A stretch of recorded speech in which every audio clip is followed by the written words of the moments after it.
Thank you.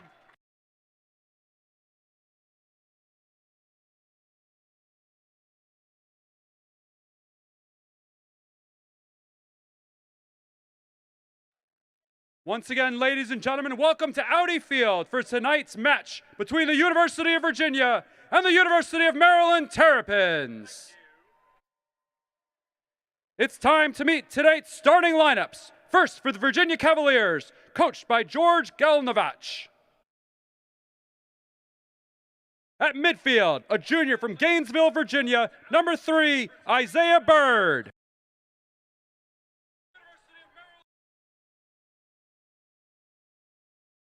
On defense, a freshman from Rostock, Germany, number 4, Paul Visa.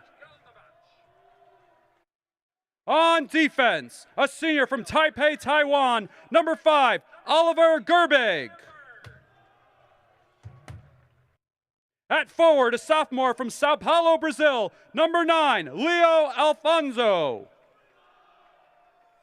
At midfield, a sophomore from Ocean, New Jersey, number 8, Jules Anderson. At forward, a sophomore from Georgetown, Texas, number 13, Kaya Ignacio. On defense, a junior from Bern, Norway, number 17, Andreas Uland. At midfield, a freshman from Alpharetta, Georgia, number 18, Aspura Slavov. At midfield, a freshman from Frankfurt, Germany, number 21, Niels Orwal. At forward, a graduate student from Wixom, Michigan, number 23, Daniel Wright. And in the goal, a sophomore from Zionsville, Indiana, number 99, Holden Brown.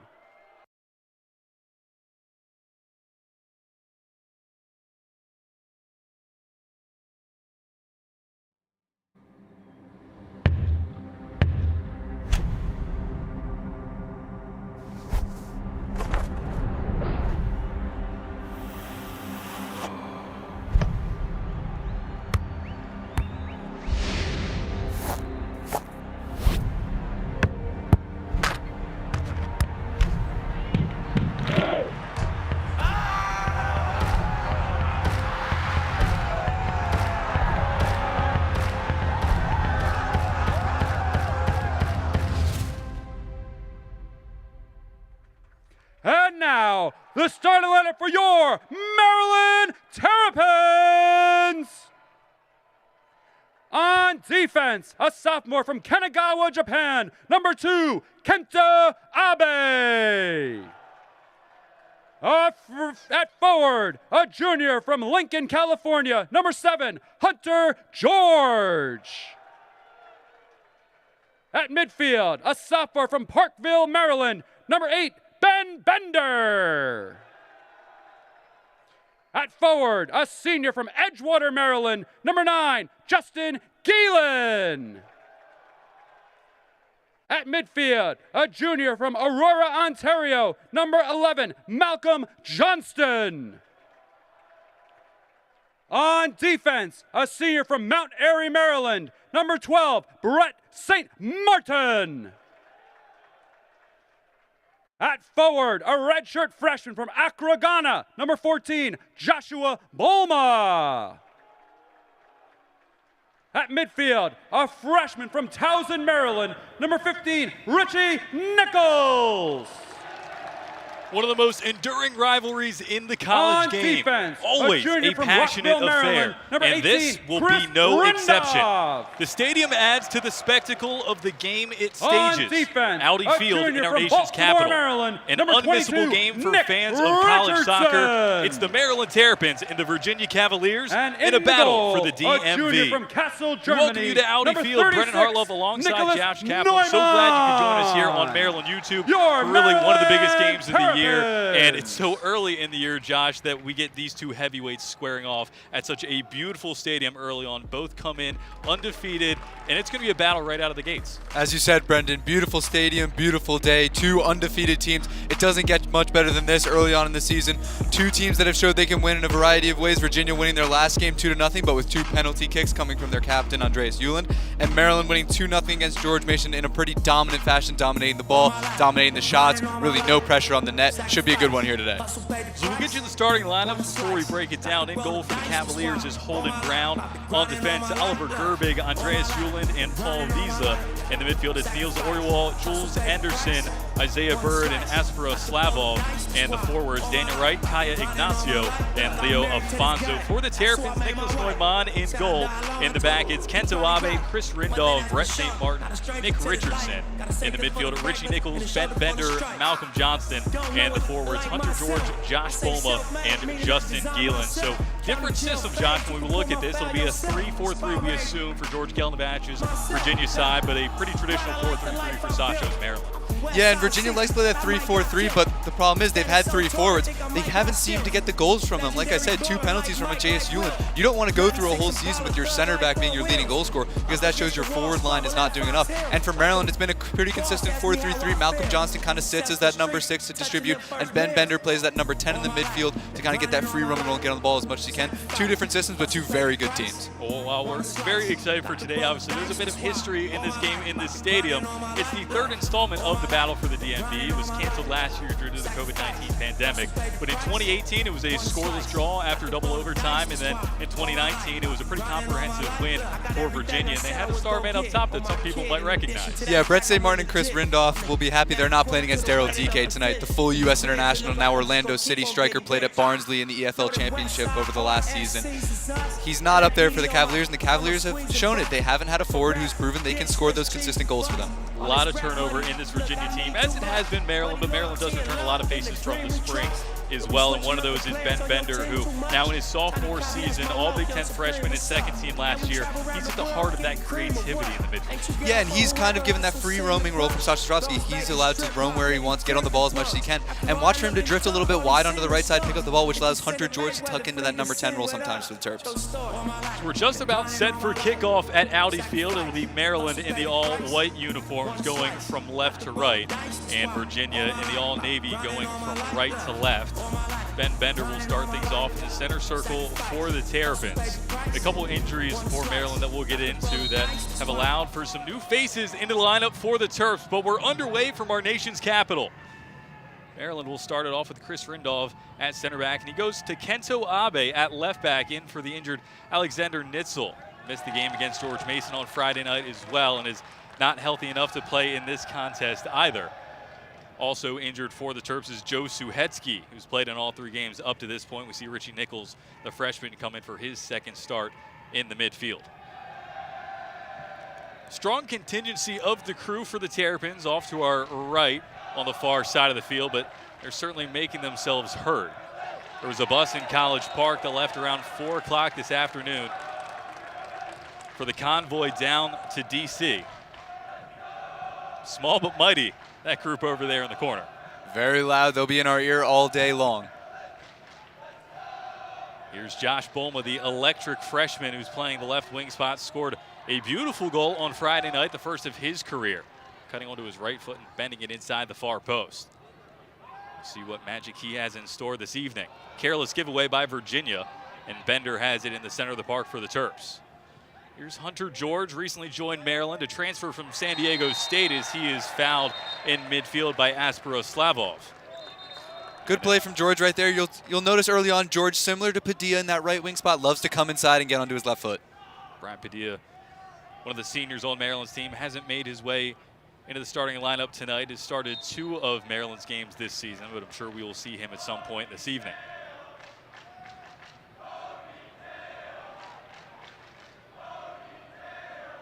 Here's Abe. Now Nichols. Boma drifting inside. Geelan has gone out to the left-hand side, another senior for the Terps, out of Edgewater in DeMatha High School.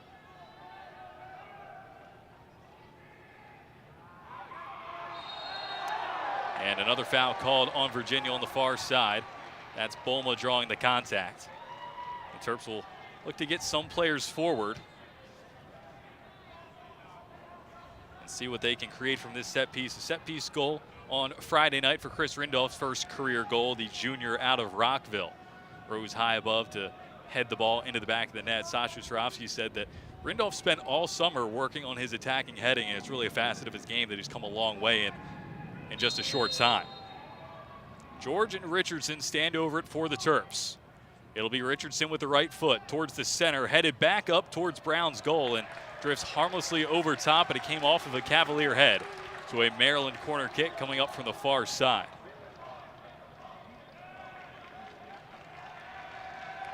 Set pieces could play a part in this game. Virginia leads their opponents 12-4 in corner kicks in their first two contests of the year. But Maryland has some aerial threats of their own. Goes short to Bowman. Now Bender. Abe at the top. Bender puts it in on the left foot, and that one skews well out of play. And Brown will have the goal kick from Virginia's half. They'll take it quickly.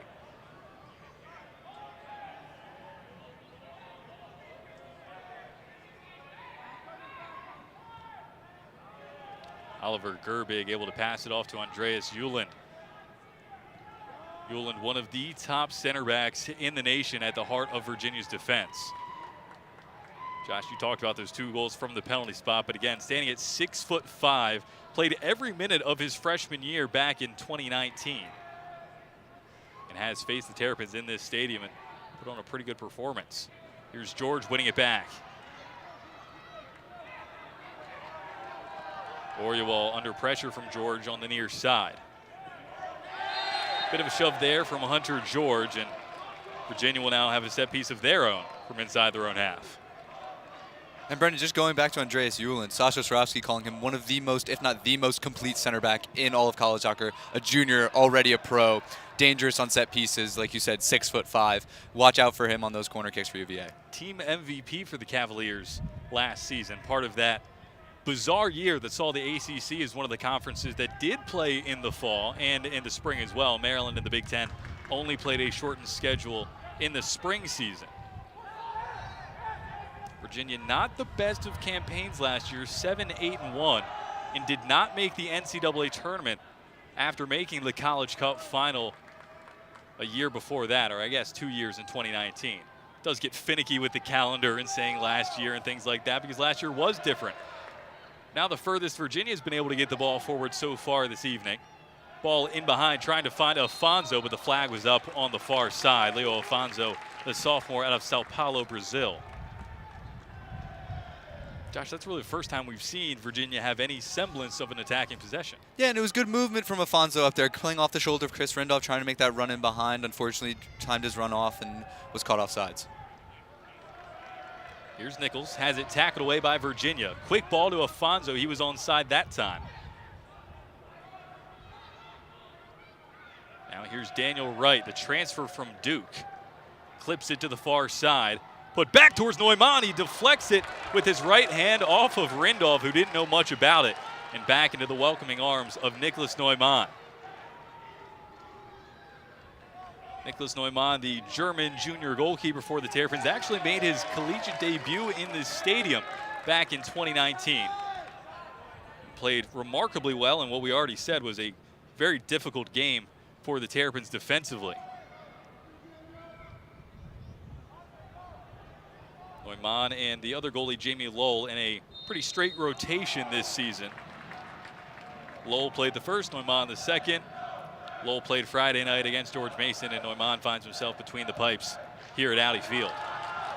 One back by Virginia, high up the field. Here's Daniel Wright. And Boma will be whistled for the foul against Jules Anderson. He is slow to his feet, the sophomore out of Ocean, New Jersey. Played for the Philadelphia Union Academy and actually then went to Glasgow Rangers in Scotland.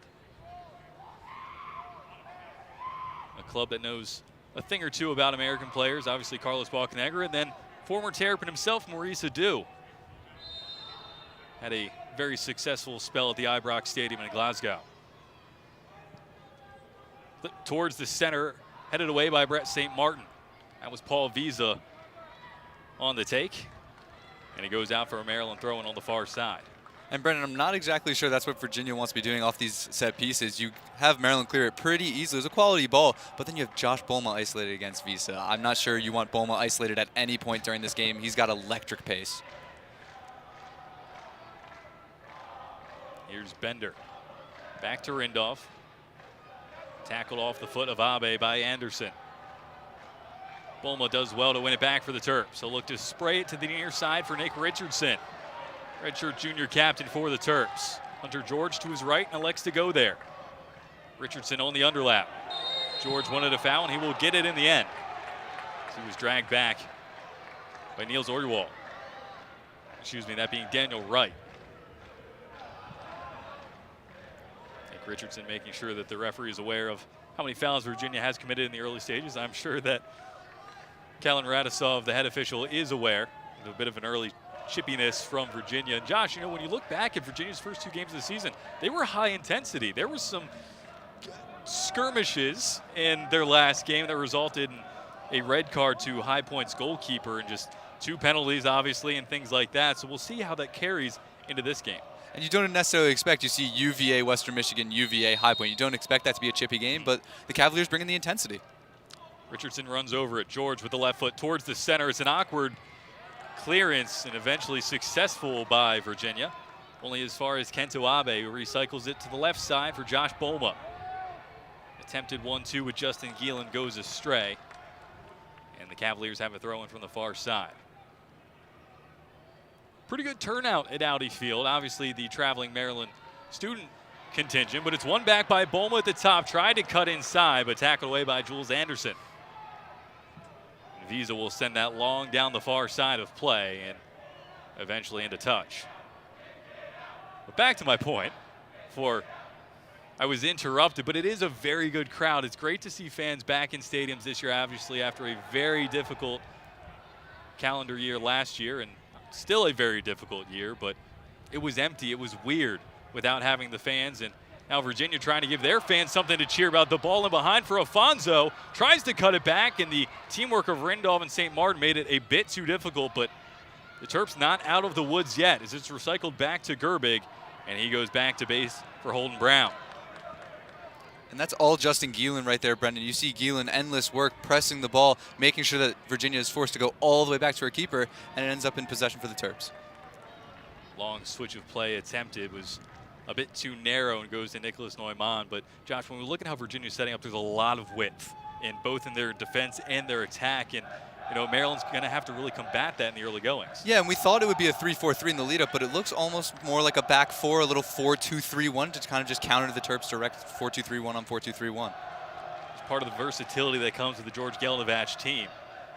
26 seasons at the helm of the Cavaliers. Not often you can have a head coach that competes with the tenure of Sasha Ostrovsky. Sasha still hasn't beat, but only by a few years. And that ball will roll out of play. Richardson wanted the foul there. Won't get it in the end.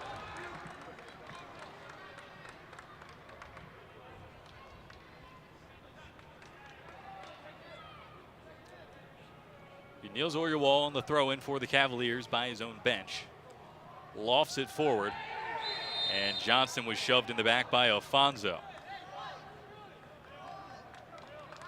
Malcolm Johnson at the heart of midfield for the Terrapins, really a jack of all trades. In his freshman year, we saw him in a bit more of an advanced role, was playing some on the wing, some at the attacking midfield spot, and then partially out of necessity last year was asked to play a brand new position in the holding midfield spot and excelled there as well as he did up the field. Finds himself back at home in that spot in 2021, fall of 2021, I should say. Good switch of play by Virginia. Ojerwald trying to get forward, and a great tackle by Richardson. Stood him up well, and now George on the run down the right. Virginia player down behind the play as George tries to cut onto his left foot. A little bit of contact there. Richardson now squares it to the top. Here's Bender on the left foot, trying to roll it back, and his shot is blocked at the top. And the Virginia player still down behind the play. Maryland hasn't put it out. Richardson now on the near side. And that one will deflect out or maybe not, but the referee has seen it necessary to stop play.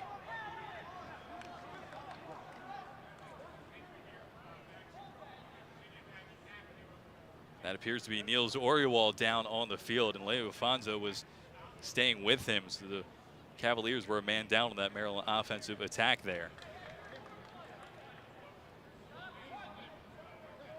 Obviously a game so early in the season, you know, there's going to be hard tackles and things like that, but it was a fair challenge by Richardson. He won the ball. Sometimes even clean challenges end up leaving a mark. But this does give both teams the opportunity to come to their benches, get some water. It is a pretty hot day here in DC. A little cooler than some of the years past, about 84 degrees right now. It's been some steamy ones, but you know, when you're playing Friday night and then here again on Monday, you need the hydration, you need to manage those workloads, something both Sasha Swarovski and George Gelnevach have preached over the years. A chance for a quick water break for both sides. And you know, it's not only the Friday-Monday schedule, it's Friday-Monday and Mondays at Audi Field. Yeah. The intensity of this game 15 minutes in, you're going to be working hard. You want to get that early goal. You want to help your team out. And then you start to realize, okay, this is just another game playing at a bigger stadium, and you start to collectively compose yourselves. You have a lot of people in attendance, some youth teams as well. Sasha Swarovski, when this kind of matchup was first announced before the 2018 season, he said he wants this to become something special for the local soccer community. Obviously, the DMV, a hotbed of soccer talent. He said he really wants to get youth teams out to these games. You know, if they finished up their Labor Day tournament this morning, make the way to DC this afternoon. A lot of small, smiling faces out there as they get to see some of the guys they look up to as young soccer players. Oriwald is now helped back to his feet.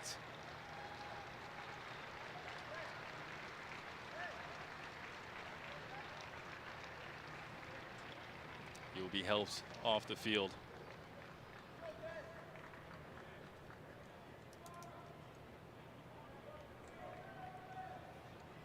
Virginia substitution entering the match is number 22, Michael Sakulis. Into the game. He replaces number 21, Niels Henry Orwell.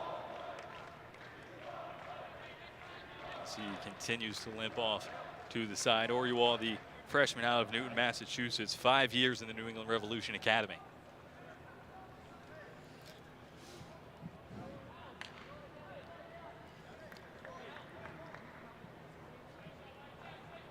And Brendan, interesting to note, that's not exactly a like-for-like substitution. Sakulis listed as a forward, and that's a midfielder/defender coming off for the Cavaliers. So interesting to see what kind of shape we see from the Cavaliers here, whether it's just someone simply dropping back into the back four or what happens in the next 5-10 minutes. Looks like Isaiah Bird will go to the left back for Virginia. Back line left to right of Bird, Gerbig, Euland, and Paul Visa. So in the name of sportsmanship, George plays it back to Brown, and Virginia will build out of the back.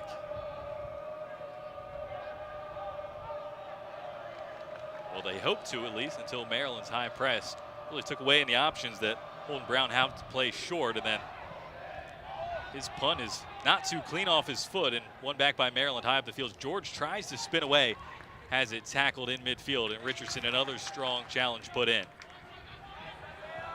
Bird slips around and kept in well on the near side by Wright. Afonso in a foot race with Rindov, and the Maryland junior wins that battle.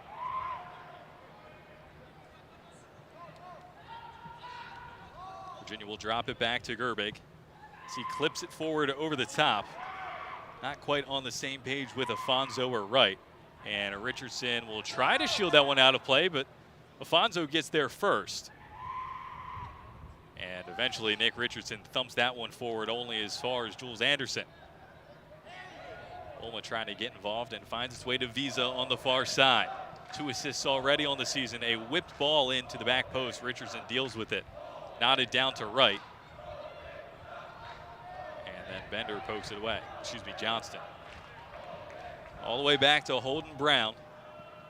He'll play to Oliver Gerbig, the senior out of Taipei, Taiwan. Transferred from Coastal Carolina before the 2020 season. Euland goes wide right to Visa. Another ball towards the box. St. Martin wins the header. Here's Anderson. drop it back to Euland. Here's Gerbig.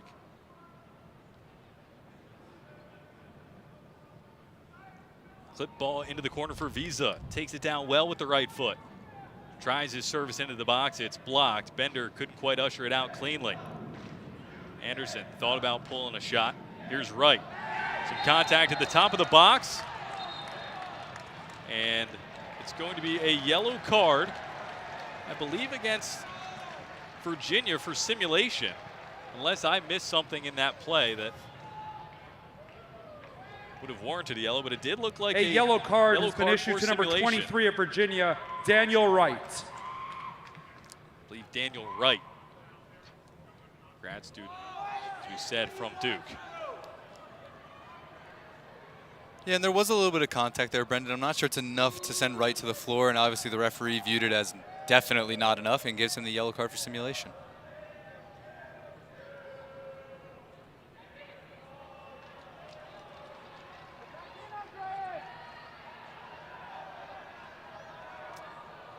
Confirmation that it was Daniel Wright that picked up the yellow card.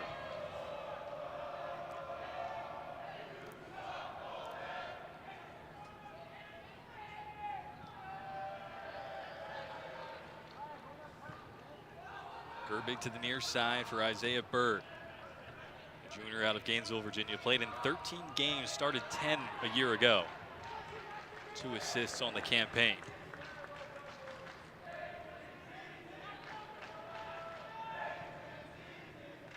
Painted ball down the right side for Visa.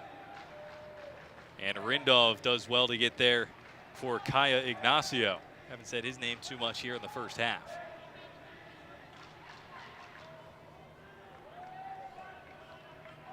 About 15 minutes played in the first half. Still scoreless between Maryland and Virginia. Brendan Hartlove, Josh Kaplan, so glad you could join us here on Maryland YouTube for what is the first ever video stream of this game. The past 2 years, Maryland Student Radio, WMUC Sports has broadcasted the game. This year with an event of such an occasion, decide to bring it to your screens.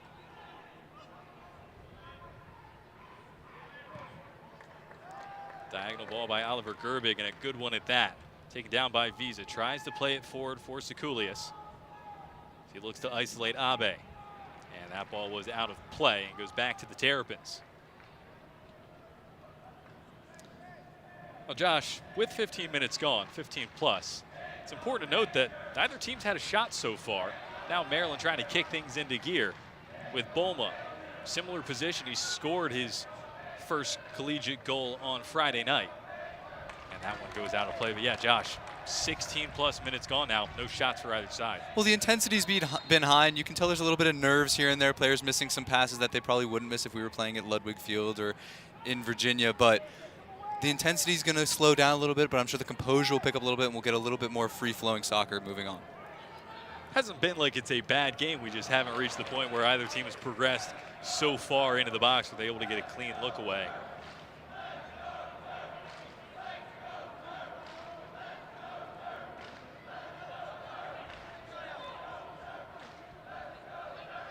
Bird tosses it into Ignacio.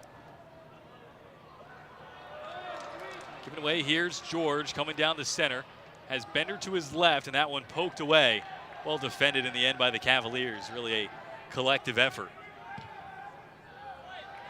That one sent down the left-hand side. St. Martin and Afonso. That one went out of play, and the Terps will have a throw-in from the near side. That was good work from George from a Maryland standpoint. It doesn't seem like Cavaliers have figured it out yet. He just keeps getting onto that left foot. That's been really dangerous.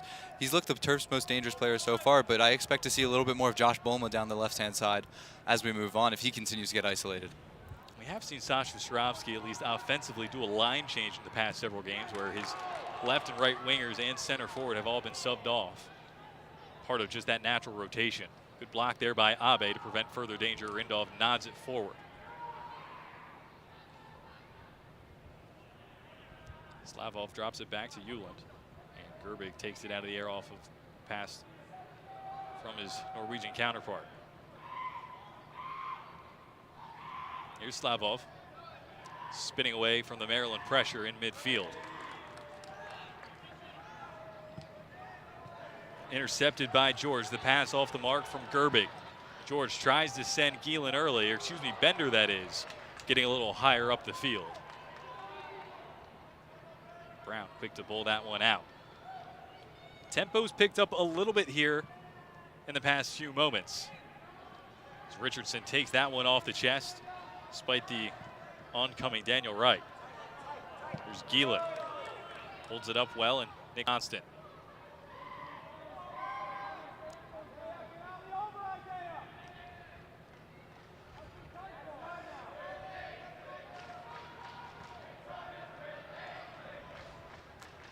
Intercepts that one with ease and puts it on the turf.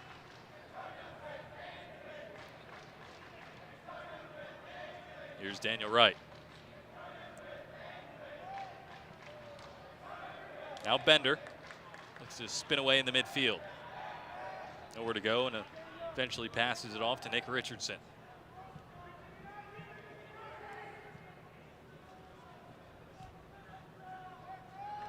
Here's Rindolph. Long diagonal trying to find Gielen, but Bird's there to cut it out. Bender on the second ball. Finds its way over to George on the near side, touches it into the middle for Johnston. He'll tee one up from distance, and it's parried wide by Brown. First shot of the game for either side, and Johnston has it tipped just outside the post by Virginia keeper Holden Brown. Maryland substitution entering the match is number 10, Caden Stafford. He replaces number 14, Joshua the left Boma. side post. See Caden Stafford, the freshman, coming to the game for Josh Boma. First time we haven't seen a complete line change this season for Maryland's offense in the first half. Just the one change by Sasha Surowski as he puts his arm around Boma on the near side for a quick chat. Now Stafford. Maryland is taking a couple of these corners short. Bender cuts back inside, feeds it into the middle. Johnston trying to get a turn, and it's clipped out of play by Leo Afonso back doing the defending. And that's two chances for Johnston on the long shot. Just no Cavalier closing him down, and 20 yards out. Why not have a go? A good stave from Holden Brown, and right there, Maryland plays a short corner, and this time they work it better. It gets into Johnston, has to be poked by a Cavalier for another corner kick chance, and it looks like they might work this one short again. See the crew taking up shop right by that corner flag. Well, it was as close as they could get to Virginia goalie Holden Brown. Normally at Ludwig Field, they would be right behind him in the stands. Whipped in with the right foot. Brown pulls that one out of the air, and Gielen was very close to it. Justin Gielen standing at 6 foot, but everyone on the team says he might have the best vertical out of them all. A very skilled basketball player at DeMatha High School as well. Jokes that he was probably a better basketball player than soccer player. Just playing collegiate soccer and has a national championship, so not doing too bad. Clipped into the corner again. Yulin just spraying them from deep. Visa trying to cut inside on Abe, and the Japanese left back does very, very well to dribble that one out of pressure before losing his footing. And Nichols will make sure that one rolls across the end line for a Neumann goal kick. Now, Kento Abe is a guy that Sasha Surowski called after Friday night's game the ultimate team player. Last season in the spring did not play the entire year until the Big Ten tournament final against Indiana, and then again in the first round of the NCAA tournament. Hadn't played all season this year until Friday night with Nitzel's injury. He's come in and done a pretty solid job. Brendan, he was my man of the match in that game. As Virginia gets a chance, here's the ball served in over Richardson's head. But he was my man of the match that game. You expect him to come in for Alex Nitzel, and maybe the pace slowed down a little bit and he'd have a slow start. But he was right in, goal line clearance, and it's been perfect because you don't want to hear from your fullback Maryland much. substitution you didn't really hear Kento Abe's name other than that goal line clearance, so it's a perfect performance. Russell Rowe. He's that left back is one of those spots on the field where you don't want to hear the name called too often on a defensive point of view. Kind of the same thing with the holding midfielder. I remember in several games leading up to the 2018 National Championship, I said, we haven't said Andrew Samuel's name that often at all. Recently coming into the game for Maryland is Jason Russell Rowe, sophomore out of Brampton, Ontario. Missed the second part of last season to an injury and has slowly been having his minutes increased. Wouldn't be surprised to see him out there for an extended period of time tonight. Here's Bender, lays it off to Russell Rowe. Tries to square to the top of the box, but Anderson in the way. And good pressure by Russell Rowe until it spins out of play. Virginia will have a goal kick. Josh, in the early goings of the season, no starts yet for Jason Russell Rowe, but he has a goal and 2 assists, so he's been very productive in those moments he's gotten. Sasha Swarovski telling us he's not fully fit yet in these previous games leading up. Now he says he's going to raise his minutes a little bit, but if Jason Russell Rowe is not fully fit and plays 30 minutes a game and has a goal and 2 assists already to show for it, it is scary for the rest of the college soccer world what will happen when he is fully fit. We saw a glimpse of that last season before the injury. Had some very impressive highlight reel goals for the Terrapins. Young Canadian youth national teamer, played in some youth World Cups. Actually faced off against Alexander Nitzel, now Maryland teammate, in a Canada versus Germany Youth World Cup game. Here's Stafford. Freshman has a goal to his name in his first collegiate season. He looks to cut inside before dropping it back. Now Johnson put under some pressure and Virginia swarms. Before Johnson does very well to tackle that one back to his side. Johnston.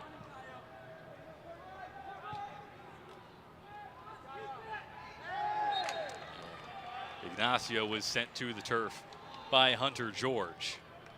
Maryland just not quite clean and trying to play out of that tough situation, and now Virginia will get a sniff of the ball for the first time in what feels like a couple minutes.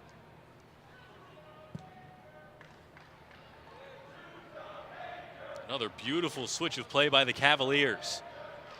Here's Sekulius on the left foot, and it's in the net! Michael Sekulius, his first career goal for the Cavaliers, and he puts Virginia up 1-0 at Audi Field.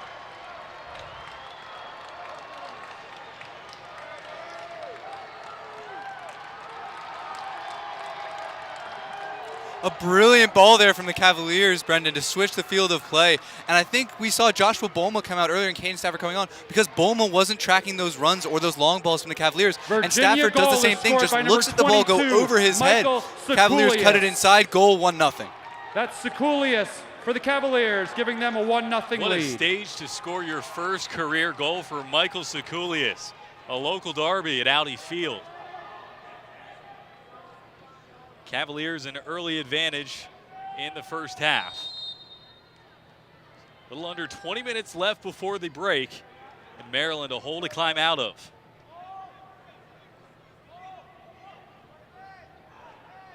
St. Martin under some pressure from Afonso.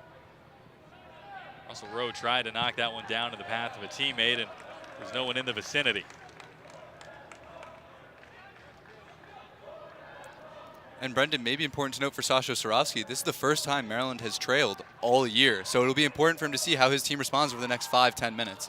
Stafford trying to win the battle here against Gerbig, but the Taiwanese senior wins that battle.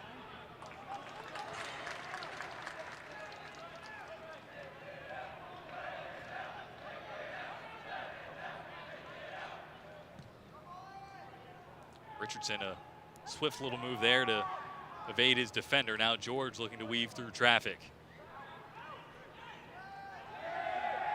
Nichols does well to win it back, and Russell Rowe slides George through, and it's saved by Brown. The Cavalier keeper coming up with a big stop. And now Virginia might have something on the other end. It's Afonso one-on-one with St. Martin. He rolls it to the far side. Bit of a heavy touch there by Anderson, and Abe comes through to clean it out. But end-to-end action here at Audi Field all of a sudden. Here's Hunter George, the only remaining member of that initial Maryland line, and a missed cue by Richardson. Terps have to do some regrouping at the back. Could it be that Maryland's just a little rattled for now trailing the first time this season? It's possible, and you can see, they're just trying to get this possession back, try to get the flow back. And we'll see over the next 5 minutes what the Terps have for the Cavaliers. George gets on the end of a Richie Nichols diagonal. Drops it back to Richardson. Now Johnston.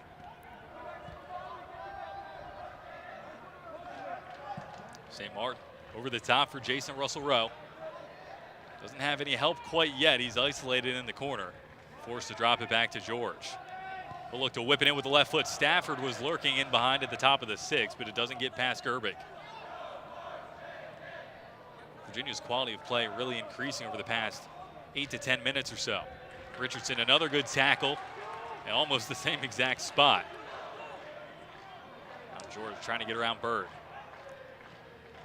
Stafford had a man behind him. Not sure how much he knew about it, and gives it away. Here's Wright over the top. Sekulius looking for his second, but Neumann first to it.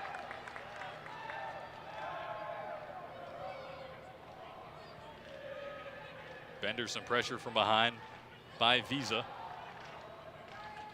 We'll see a couple changes for the Terrapins in just a moment. Brian Padilla being one of them. It's like Griffin Dillon the other. Here's Richie Nichols.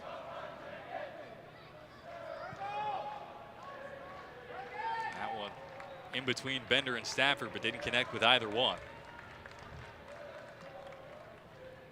As the sun begins to set in our nation's capital.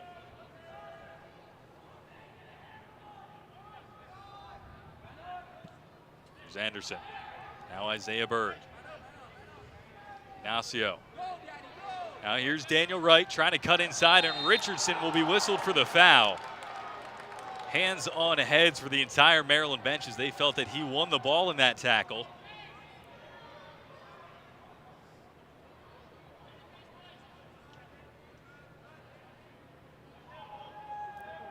Josh, your thoughts after seeing the replay, your honest thoughts.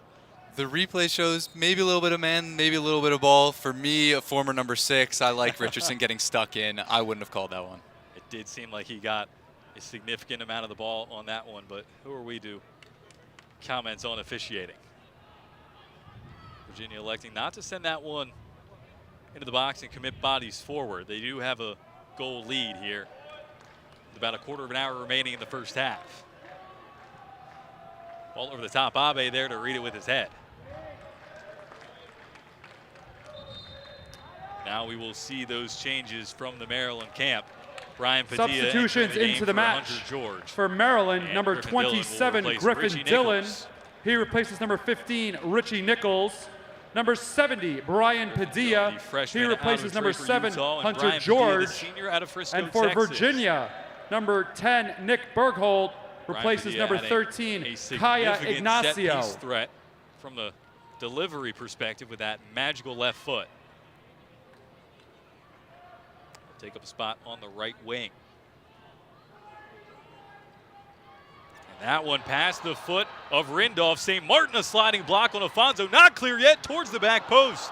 Richardson tried to lunge at it with his head. Didn't get anything on it. Now here's Wright on the near side of the box. Bird will first time it with his left foot. And Dillon there to read it and send it forward. Nervy moment in the back for the Terrapins.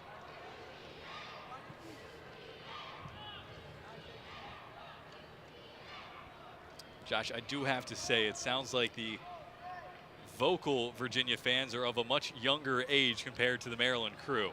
We heard some UVA chants, but they were a lot higher in pitch than we've heard from some of the chanting of the Maryland camp. And you know, that's not a bad thing. It shows young UVA fans coming out here. These kids are their idols. They look up to these kids and say, I want to be playing on this field for the Virginia Cavaliers someday. And then you have the crew over here who are the same age as the players on the field, but perhaps just as loud as those who aren't. Perhaps a bit more mean-spirited in their vocalizations, the crew.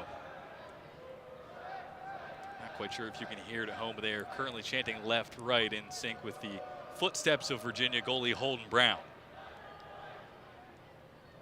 At times they will switch, so they say left when he places his right foot. Just some mind games by the crew, but that's what they're known for. They bust in from College Park this afternoon to make it happen. Here's Malcolm Johnston, acres of space for the Canadian in midfield. His older brother actually suiting up for the Canadian men's national team last night against the United States in World Cup qualifying. And a miscue at the back by Rindolph and into the welcoming hands of Nicholas Neumann. Josh, any coincidence as soon as I start talking about that game, something goes completely awry? And a foul here against Virginia, but back to my point of Malcolm Johnston's older brother, Alistair Johnston, actually finished his collegiate career with Wake Forest and matched up against the Terrapins at the end of the 2019 season, knocking out his younger brother. And drafted by Nashville SC and has really been a key cog in their defense of the right back spot, as well as for the Canadian national team. In that game last night, what Sasha likes to call an honorary Terrapin, and Kellen Acosta for the United States, was committed to play for Maryland for deciding to sign a homegrown deal with FC Dallas way back when. Obviously, if you're at all in touch with the United States soccer world, you heard that Zach Steffen, former Maryland goalkeeper and current Manchester City netminder, tested positive for COVID and will be out of the remainder of this World Cup qualifying round. Or window, rather. And all those names you just mentioned, Brendan, it just shows the pedigree of this game, of college soccer in general. You can come here, play college soccer for either of these teams, and have a very successful professional career. Maryland social media actually made a post, I believe it was this morning or last night, with pictures of many of the players that have played in this game, in this rivalry, as the ball over the top, trying to find Nick Berghold, who's checked in. Left-footed cross towards the top of the box and not cleanly dealt with by Maryland and Rindov, and Virginia maintains possession on the near side. Berghold, the redshirt junior out of New York, coming into the contest. And Stafford does well to read that pass and cut it out. Bender nods it forward for Jason Russell Rowe, but 6'5" Andreas Uhlin gets the better of him before a one-touch pass by Padilla sends Russell Rowe for a run down the left side, cutting in the middle. Bender ahead of him. Padilla now on the left. Cuts it onto his left foot, and that one's stinging the palms of Holden Brown. It's part of that spark that Padilla can provide from the right-hand side. You know he wants it on his left foot every time. But even when you know that, sometimes he still can get the better of you. Abe dispossessed by Leo Afonso. And Griffin Dillon will be whistled for the foul in midfield.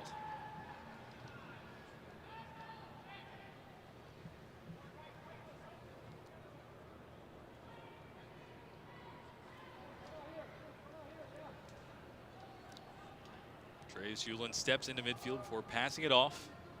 Jules Anderson. All over the top for Bird, takes it with a nice touch before Maryland's forced to put it out of play for a corner kick. That'll be Virginia's first corner of the match. I mentioned earlier they lead opponents 12-4 in that category this season. Maryland edging them currently 3-1.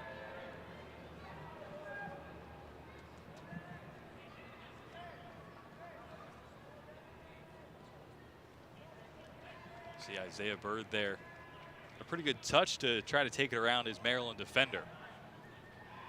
Be Paul Wiese, the freshman out of Rostock, Germany, to take the delivery from the near side. 2 assists in his debut against Western Michigan, Wiese. And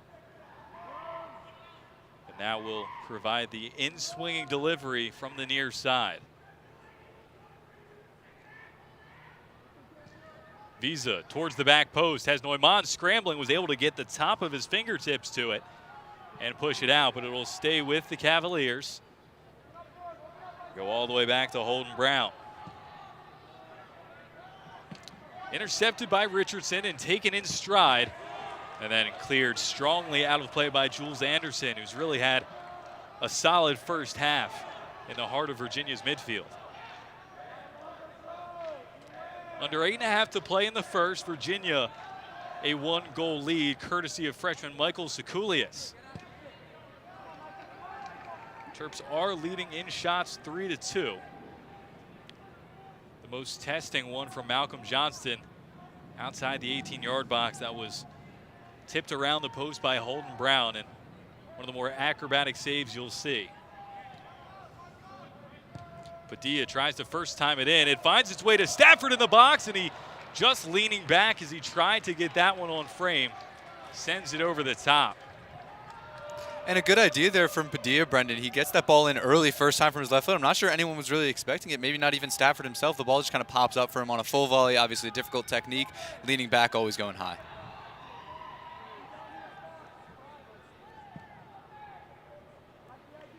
Another diagonal by UVA, this one off the mark, but Josh, when we look at this first half, there's been so much of that from Virginia, just trying to switch the point of emphasis from deep.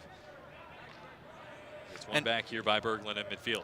And perhaps some of that, as Bender gets away here, Terps have a chance. Charging into the center on the left foot, and that one not too difficult in the end for Holden Brown. A good chance there for Bender, but going back to that point of those long diagonals for Virginia, perhaps it's something they saw in the matchup where if they can match Maryland with the 4-2-3-1, Maryland's wingers perhaps don't track back as much and they can hit those long diagonals and expose the fullbacks. Did see Anderson got a bit of Padilla's jersey before that play.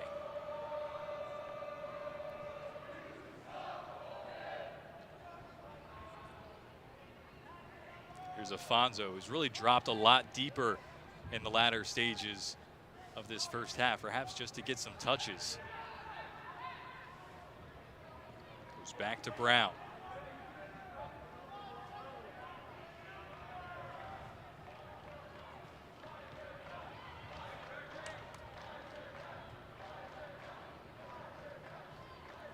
Here's Anderson. Padilla, swift move there. And he's taken down to the carpet.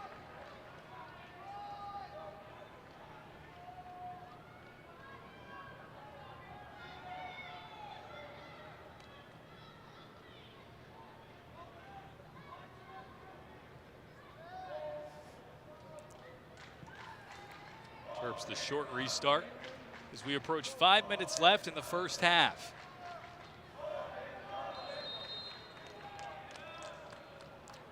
One did cross the line and will be a Virginia throw-in on the far side.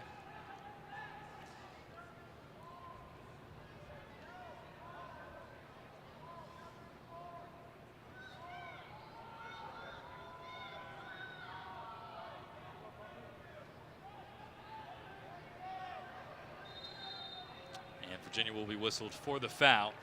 Maryland will look to restart quickly. Richardson back to St. Martin.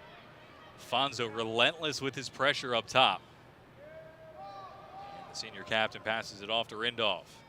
Quick ball forward. Russell Rowe climbing the ladder for that one. Falls to Kento Abe. Here's Stafford through the legs of his Virginia defender. Now brings it across to Brian Padilla. Richardson. Padilla goes inside. Bender finds himself on the right. Bender gets it away to Stafford. That one closed down. Over the top. Here's Bender now. First touch, and that one didn't quite get good contact, and it rolls into the hands of Holden Brown. A little bit more like it from a Maryland offensive point of view. More like it from the Maryland offense, but what fantastic defending from Gerbig, just staying close to Bender on that awkward deflection. I think he has to have gotten a piece to take the sting out of that shot, which makes it an easy save for Holden Brown. Just putting Bender off balance as well.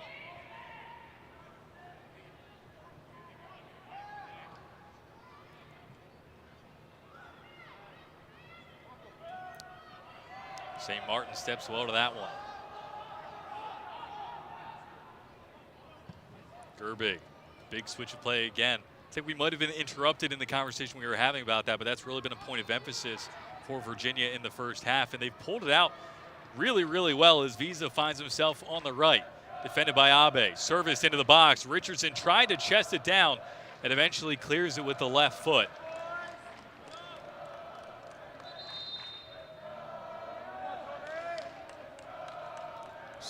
Virginia substitution entering the match, number 26, Kome Ubagu.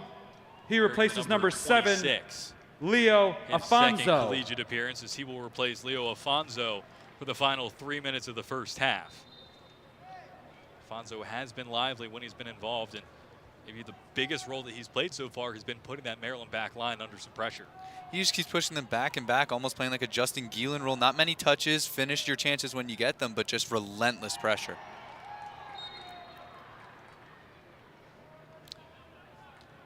So Virginia will have a corner kick from the far side this time as we tick down under 3 minutes.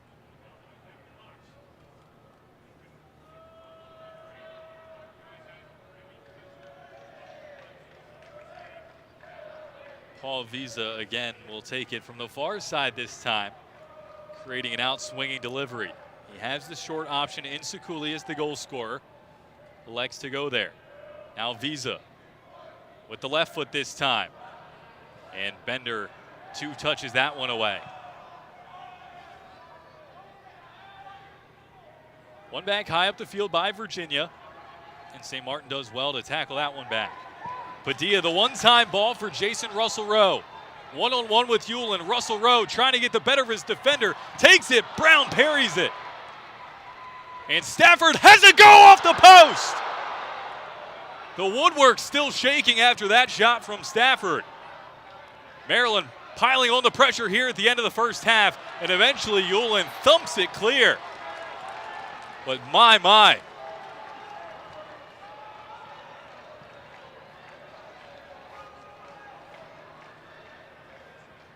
Here's Abe. Now Bender.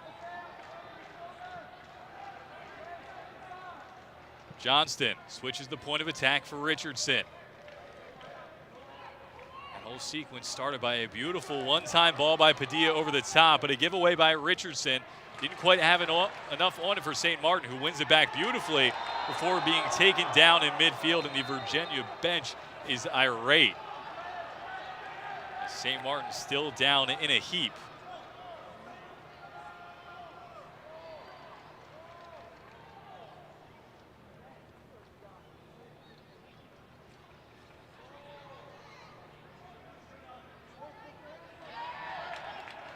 And that's a second yellow and a red card.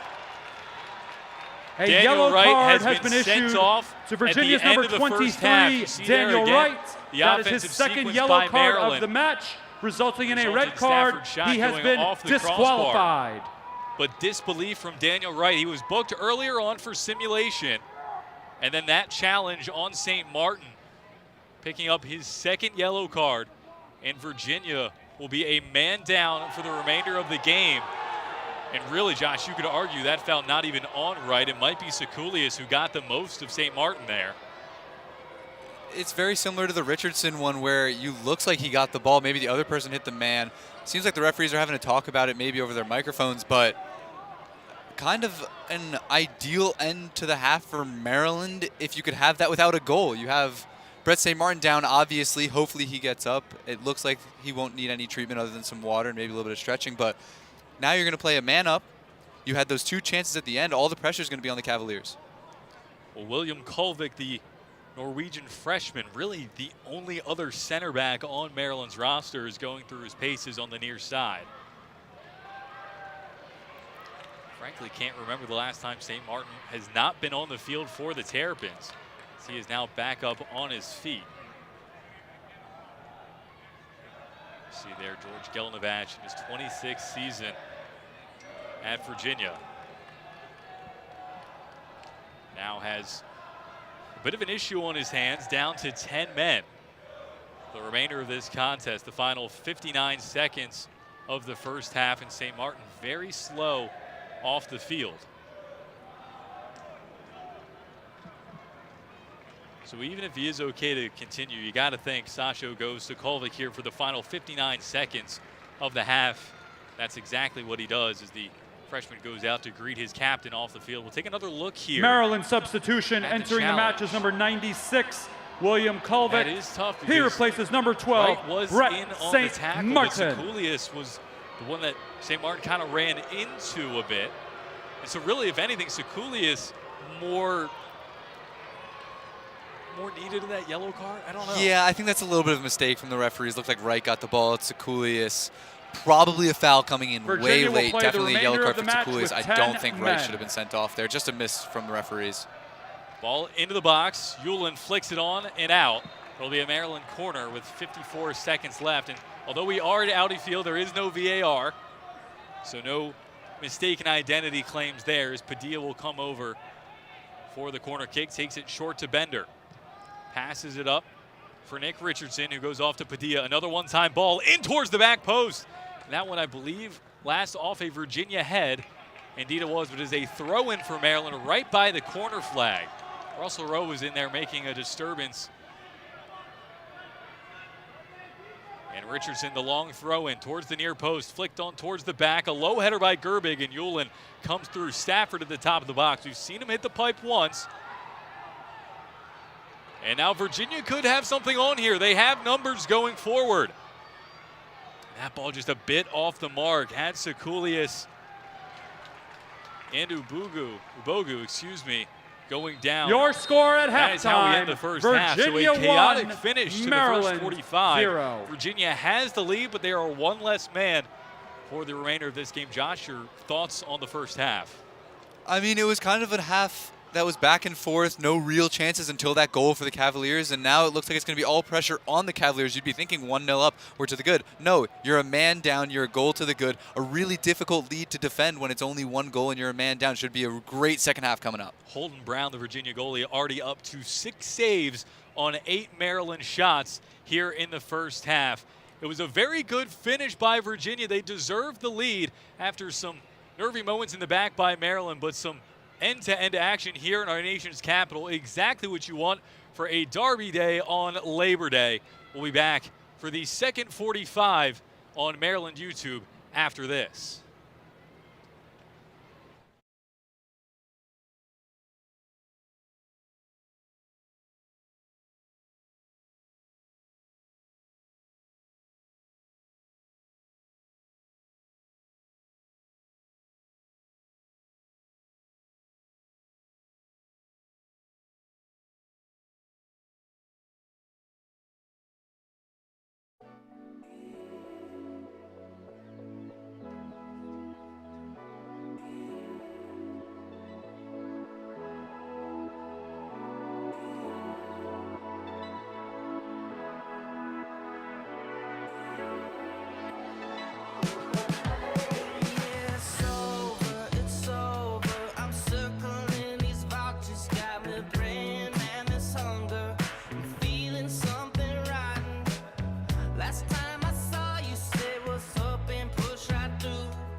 Maryland football has always been about family. Boy, it sure feels good to be home, man. It feels great to be back in the DMV. A place where we can come together for good food, good drink, and good times. A place where we cheered as one. Where family traditions were born. It's been a while since we've seen you at our place, but like any family, we stick together. Let's go, Maryland. No place like home. Now, Maryland football is back. Over the middle, connects. Davis breaking loose. Touchdown, Maryland. Maryland football is the best of what we need right now. Tailgates and cornhole, hot dogs and cold drinks. An amazing house band playing all your favorites. This is Maryland football. This is family. And it's time for a Terrapins family reunion. For ticket information, call 1-800-I'm-a-Terp or visit umterps.com.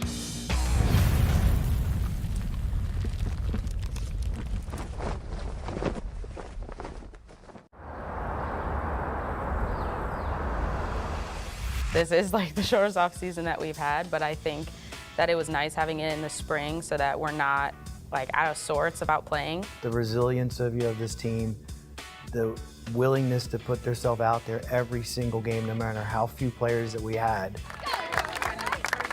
guys, this is all us right here. Don't waste the play, don't play this off, okay? Take control of the game, have energy, let's win this. Touchdown 3! 1, 2, 3, Terps! And individual players really got a lot of playing time that would not have got it probably in the fall. And so they grew, and you can already see it in preseason that they're much more confident, and because they had some experience. I think it's definitely better we come in, and I think we're going to be a little more fit than we were, and also we're not going to lose the team chemistry we would if we had a longer break.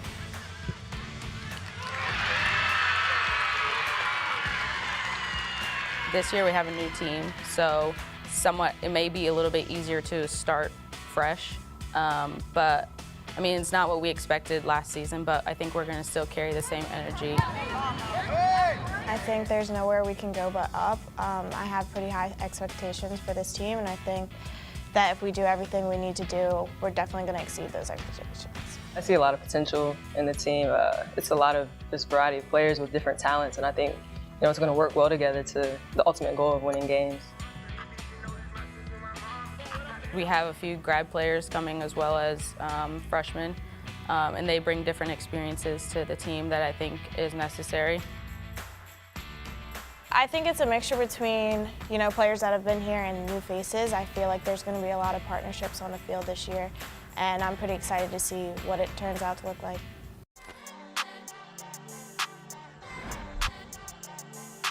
Tell me what oh, you got me sounding good too. Hey.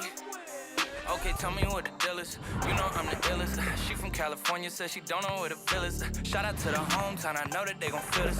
When I hit the club, I walk in with a small village, and nothing's off limits. When you got the sauce, you know they run it off with it. Now she acting freaky, she was coming off timid at first, but I guess it really wasn't authentic, yes sir.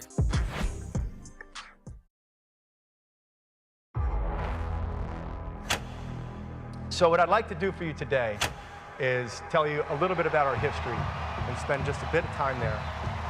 Historic Cole Fieldhouse. For 5 decades, this campus landmark hosted Lefty and Chris and Gary and Elvis. Cole Fieldhouse transformed collegiate athletics and etched indelible moments into the history books at Maryland. The Maryland Terrapins have not lost in Cole Fieldhouse yet this year.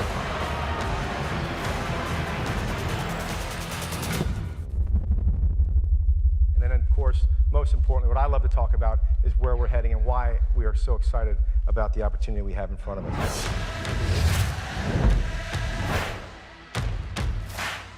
What those two trailblazers endured in their journeys. No human should have to do that. No American should have to do that. And their journey should be honored. And so it's something that I'm incredibly proud of, and I think it just feels like the right thing to do. Wow. I mean, I did not expect this in conversation. I really did not. I would absolutely be honored. The thing that strikes me most is not what it does for Darrell Hill, but what it does for the university and what it does for the African-American community. 186,000 square feet of passion and spirit and intensity. A proud tribute to the red, white, black, and gold.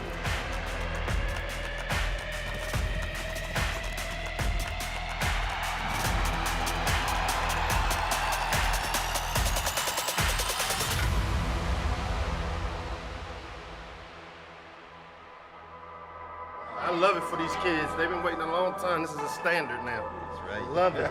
We must protect this house!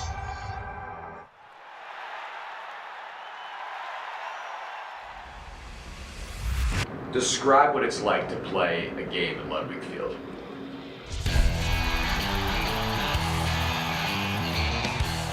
Friday night lights at Ludwig is a special occasion. It wasn't always like that. In the first 10 years of my coaching career here at Maryland, we didn't have much of an atmosphere at Ludwig Field. Fans were very isolated, and I was very frustrated because I didn't think it showed the kind of program we had, and they didn't bring the fans into the game.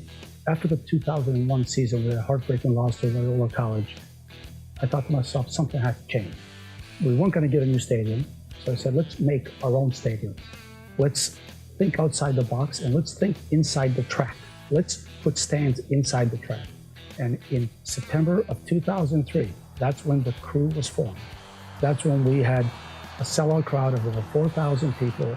Kids couldn't get in, people were hopping fences. The fire marshal had to shut down the more fans coming in, and all of a sudden, eureka. You're looking live at Ludwig Field, the home of the Maryland Terrapins. Especially for a college game, it's unlike anything you really play in leading up to it. At times it even feels like you're in a interior dome or something like that. It just kind of feels like a surround sound kind of feeling. I mean, it's pretty unexplainable, and it's tough to really put in detail unless you've been on the field or been playing at one point in time.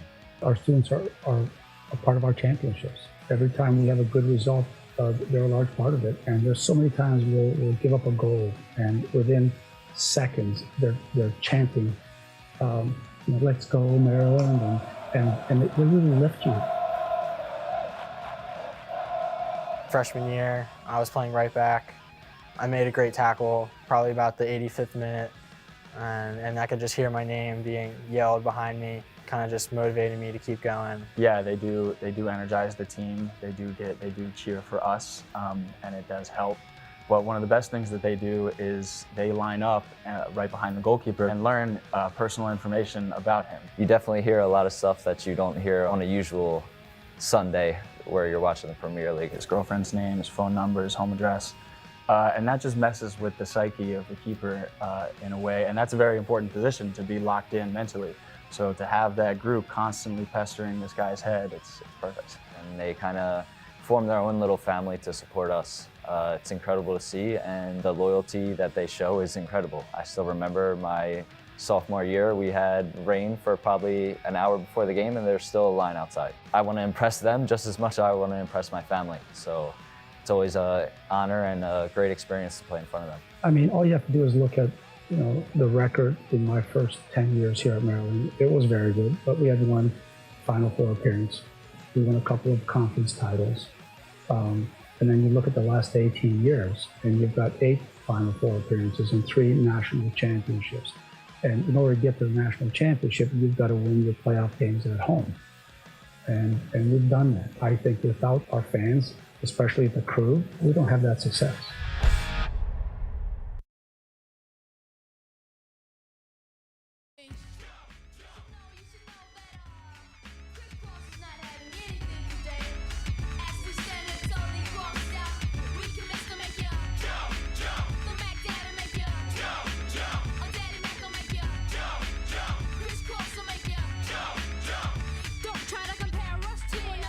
Little fat, I'm the Mac and I'm bad. Give you something that you never had. I make you bump, bump.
Back here for the second 45 of action at Audi Field between Maryland and Virginia, the battle for the DMV. Brendan Hartloff and Josh Kaplan bringing you the action. And Josh, a lot to unpack from that first half, especially maybe like final 2.5 minutes of that game. Maryland leads Virginia on shots 8-2, with the breakthrough coming from Michael Sekulius for the Cavaliers, the freshman's first career goal. We saw Maryland strike the woodwork in the final stages of the first half, and then Brett St. Martin, the Maryland captain, going off injured. He is back out on the field, but that tackle resulted in a red card for Virginia and Daniel Wright. So it was an eventful first 45. An eventful first 45, really an eventful last 5 as we get underway here. Maryland's going to have to press high. They're down a goal, but they're up a man, and I would expect to see a very high press, a very low line from Virginia to try and hold on to this 1-0 lead, and we'll see how this plays out. It looks like Maryland keeping the same front three that they came off the field with, outside of Hunter George on the far side coming in for Brian Padilla. It'll be interesting to see what Russell Rowe and Stafford can do. Maybe we see Bulma and Gielan back later in the half. So Virginia got us underway. They're going from left to right in the all-navy uniforms. Maryland from right to left in the all-white. Here's Kento Abe. As I said, Brett St. Martin, the skipper for the Terrapins, back on the field after limping off the final minute of the first half. Early ball towards the center. Russell Rowe trying to get under it, but first to it was Holden Brown, who had a really stellar first half. You know, he had that one incredible save on Malcolm Johnston to parry it around the post, but he is up to 6 saves on the evening. Sophomore out of Zionsville, Indiana. St. Martin nods it forward. Griffin Dillon in the midfield for the Terrapins, along with Malcolm Johnston and Ben Bender. There's Dillon, able to keep that one in play and spin towards the end line. Cuts it back on the right foot. Moves to the top of the box for Johnston.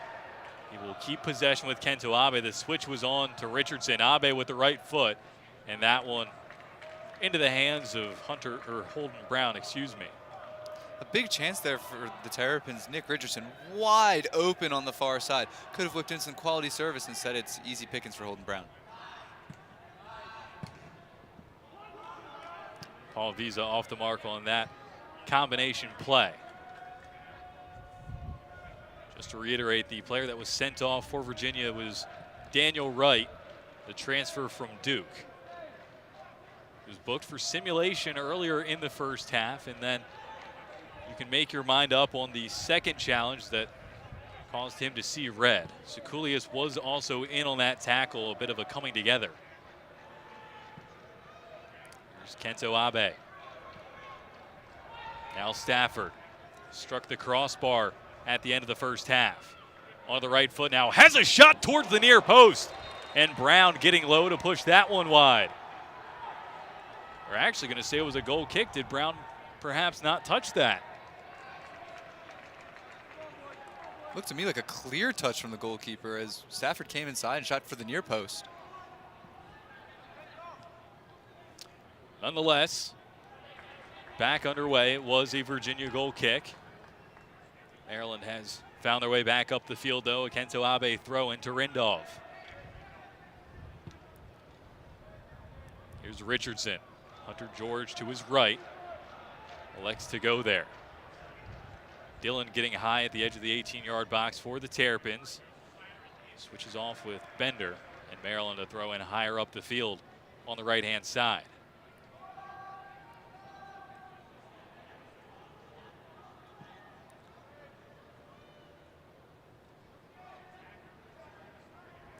Rindov. Insert pass to Russell Rowe. Here's Bender now, and tackled away by Ueland. Timed the challenge very well. And the Norwegian comes out on top. Now quickly down the other end. Rindov almost gave it away. Neumann quick off his line. The Terps just a bit careless in the back. Eventually clean things up, and Richardson will send it forward to Bender. Good first touch layoff to Hunter George as he drives through the center of the park. He is fouled. Yet he's the one first back up to his feet. Can't quite make out who put that challenge in. Appears to be Nick Bergold. Sasha Swarovski asking for the ref to stop the clock. Fair argument, really. Nonetheless, we're back underway. St. Martin takes it quick. George, left-footed, lofted service. George Griffin Dillon, now Stafford, trying to spin away on the near side before having it tackled out by Paul Visa. Maryland's first corner of the second half. Their 5th of the game. Ben Bender will take it with the right foot. He provided the service to Chris Rindov on the second goal on Friday night. Headed out by Virginia. And it falls in the box of St. Martin, who squeaks it out to Bender. He cuts it back. Has it blocked. Virginia shouting for a handball. Their appeals fall on deaf ears. Now Rindov will settle it down in Maryland's half. Big switch of play by Maryland this time. Bender trying to rise up to meet it. Yuland underneath and lofts it forward. Beautiful touch by Abe to bring it out of the sky. Stafford looking to drive. Here's Jason Russell-Rowe. Tackled away by Kaya Ignacio. A little bit of 13-on-13 violence as the Canadian takes down Ignacio. And Brendan, in these first 5-6 minutes, if you look at this formation from UVA, they're down a men, they're playing 10 men. Obviously, they're going to sit low to try to protect the 1-goal lead. It almost looks like a straight 4, 4, and then 1 with Afonso up top by himself, just playing a super low block, letting Maryland bring the ball up. And I like the idea for the first 10 minutes, because then you have to find your counters, because sitting back for 45 minutes is not going to happen. Very dangerous with just that 1-goal lead as well. To sit back and welcome that pressure. That, to Maryland's credit, in the opening 5-6 minutes of this second half, they have applied.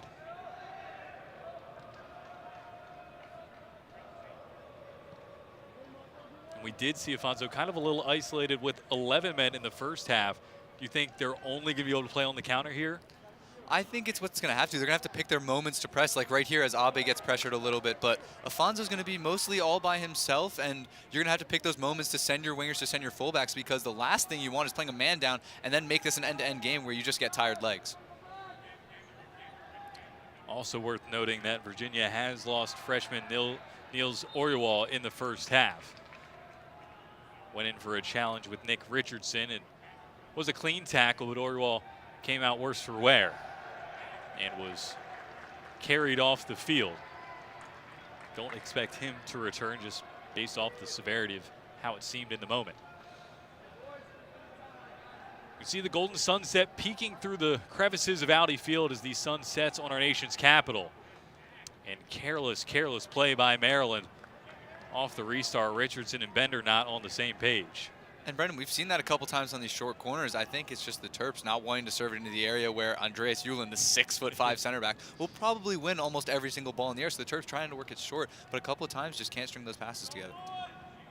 Maryland, no stranger to 6'5" center backs. They had Donovan Pines, who now plays in this stadium week in, week out for DC United. Part of the back line that did not concede a single goal for the entire postseason, on the way to the 2018 NCAA National Championship victory for the Terrapins. Terps whistled for a foul on the far side. And Virginia restarts out of the back. Here is Andreas Yuland, who is arguably just as good on the ball as he is in the air.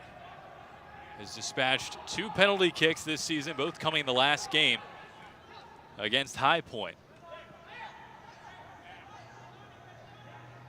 Here's Yuland. Maryland whistled for a foul on the near side this time. Griffin Dillon, the offender.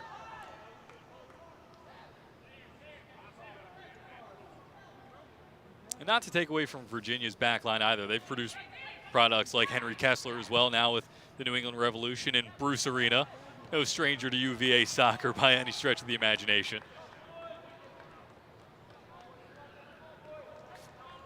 Kessler featured in this game against Maryland at Audi Field in his time as the Cavalier.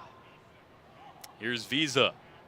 Lofts it in towards the center, but can't quite wrap his foot all the way around it. It glides on top of the net. Quickly started again by Neumann. Here's Dillon.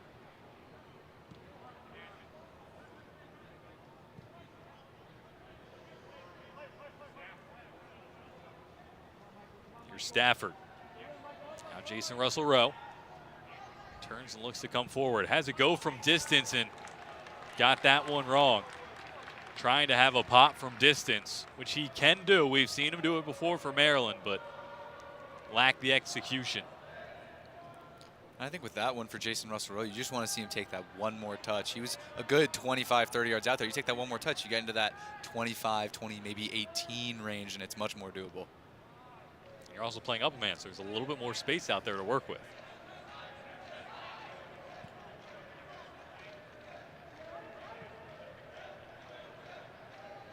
Here's Richardson. The air noticeably cooler after the sun sets here in DC.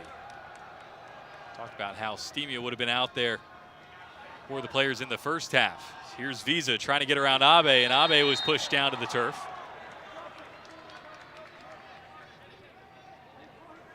Josh, you have to say Visa has looked very, very good down the right-hand side for Virginia.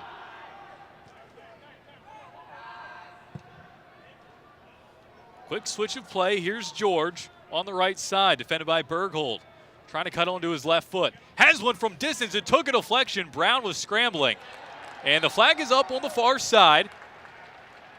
As Holden Brown tried to keep that one in play, wasn't able to do so. Did take a wicked deflection there.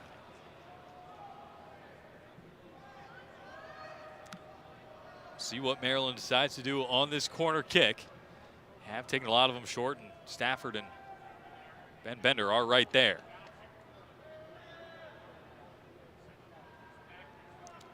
The Terps do have aerial targets, and it looks like they'll take this one into the box. Towards the center, the header there, and Brown couldn't cleanly get a fist to it. It comes back out to Abe. Switches the field to the far side for Dillon. Back to Richardson. The big body's still forward for the Terrapins. Rindolph tries to clip it into the danger area. Stafford nods it forward, but not enough on it. One back by Visa. Now rolled down the near side for Afonso.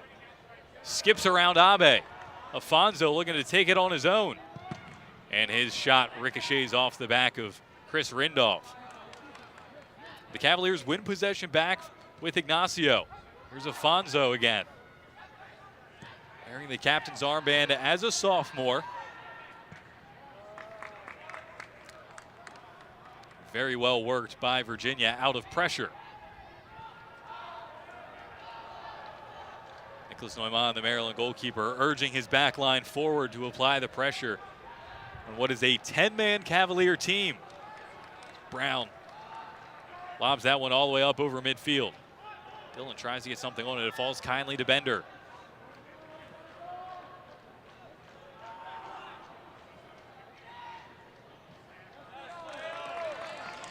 And Leo Afonso does very well to tackle that one out of play.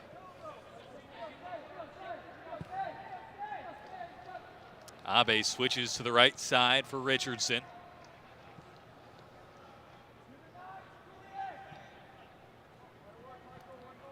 Neither of the Maryland fullbacks have had a ton of freedom to go forward. We've seen Richardson venture a little bit higher up the field in the first half, but he's had his opportunities limited here in the second. George tries to put it in towards the center, looking to find Russell Rowe. And Maryland whistled for a foul. So a chance for Virginia to regroup and reset.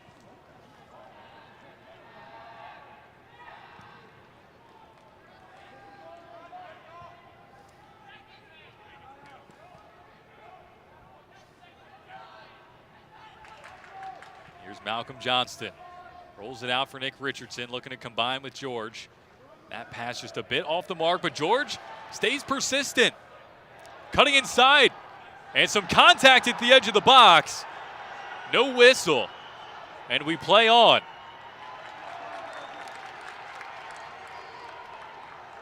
It will be a Maryland throw-in from the far side.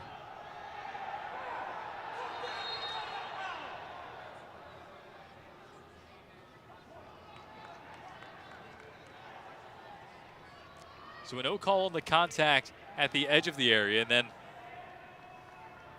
a bit of unsporting behavior by Virginia not getting that ball back to Maryland. They took the throw in, and it wasn't theirs, and then delayed the ball getting back. Here's Richardson, a right-footed service into the box. Brown gets a fist to it. Now Stafford unable to bring that one down cleanly, and he gets beat. Pass towards the center. Virginia might have numbers going forward. And St. Martin miscues it. It's Afonso in behind. St. Martin recovers well, but an uncharacteristic mistake from the Maryland center back. And those are the counterattacks we're talking about for Virginia, Brendan. When they're down 1-0, they're going to sit back. But when they can release the pressure, they'll do it. And like we saw there, it was a quick counter. You had 4 or 5 Cavaliers charging forward. Brett St. Martin slips up, luckily makes up for his mistakes.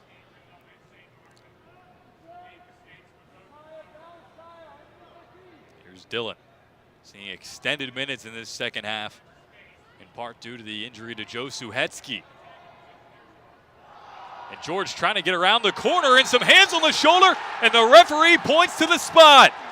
A penalty kick coming up for Maryland. Hunter George has been giving Virginia's back line a lot of trouble here in the second half, and wins the spot kick for the Terrapins. However, Joe Suhetsky, who is Maryland's regular penalty kick taker, is out injured. Their second penalty kick taker, Brian Padilla, is on the bench. So up steps Ben Bender. The sophomore out of Baltimore.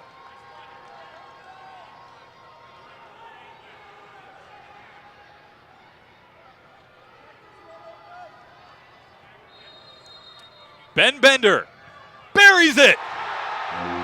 The Terps are level. Maryland goal is scored by number 8, Ben Bender. A second goal of the season for Ben Bender of Maryland. Maryland won. And we have a tie game in the battle for the DMV. And all the credit goes to Hunter George there. A brilliant first touch. Isaiah Bird, thinking he's going to come back onto the favorite left foot, takes the touch around him with his right foot, just gets caught wrong-sided, arms all over him. Ben Bender puts it away, and we have a tie game. Cool, calm, and collected. The Virginia left foot of Bender entering the match, number places 20, that to perfection. And now we'll see some changes for the Terrapins. He replaces number 22, we have a new game in DC. Michael Sekulius. Half an hour to play. Level terms between Maryland and Virginia. The Cavaliers down to 10 men.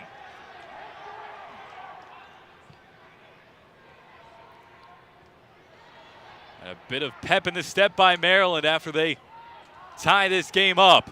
Malcolm Johnson from his holding midfield position applying the pressure on the goalkeeper. We'll see Justin Geelan and Brian Padilla return for the Terrapins. They will do so now as Jason Maryland Russell substitutions. Exits the field. We talked about him returning from injury. We expected him to start the second half. Number 13, Sasha Srosky Jason elevating Russell his minutes Rowe. as he works his way back to Also full health. re-entering number 70, and Ben Bender, Brian the goal Padilla. He scorer, replaces gets an number ovation 8, from his teammates Ben on the bench. Bender.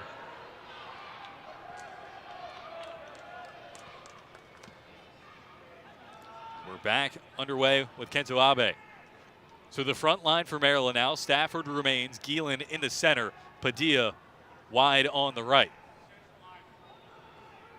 Here's Johnston.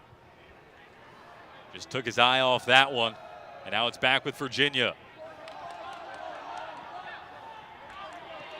Well done by Kento Abe to win it back.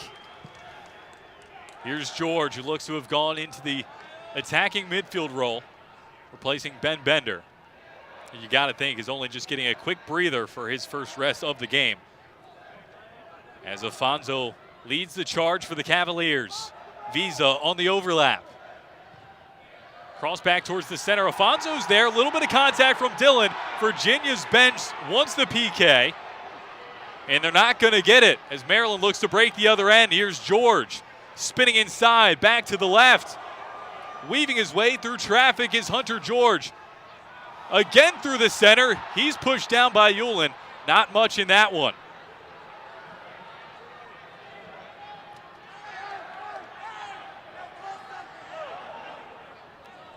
And the throw-in will go to UVA. And Josh, you just feel the atmosphere has risen between these two teams after that Maryland tying goal. Brendan, you can just feel the intensity picking up. You have 27 minutes to go in a huge MLS stadium. Border rivalries tied 1-1. We're in for a great finish here.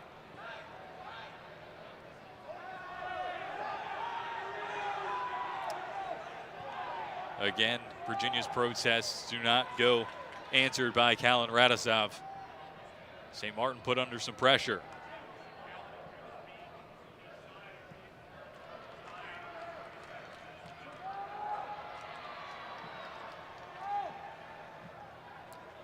Justin Harris being readied on the Maryland bench.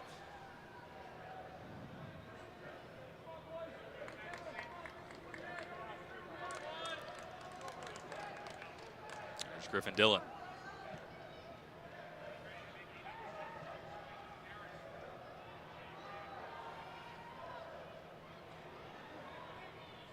Geelan gets it back. Geelan, the first time shot into the hands of Holden Brown.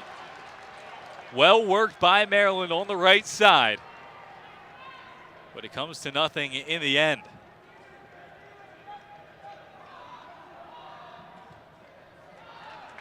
And that one out of play, allowing Maryland to make the change.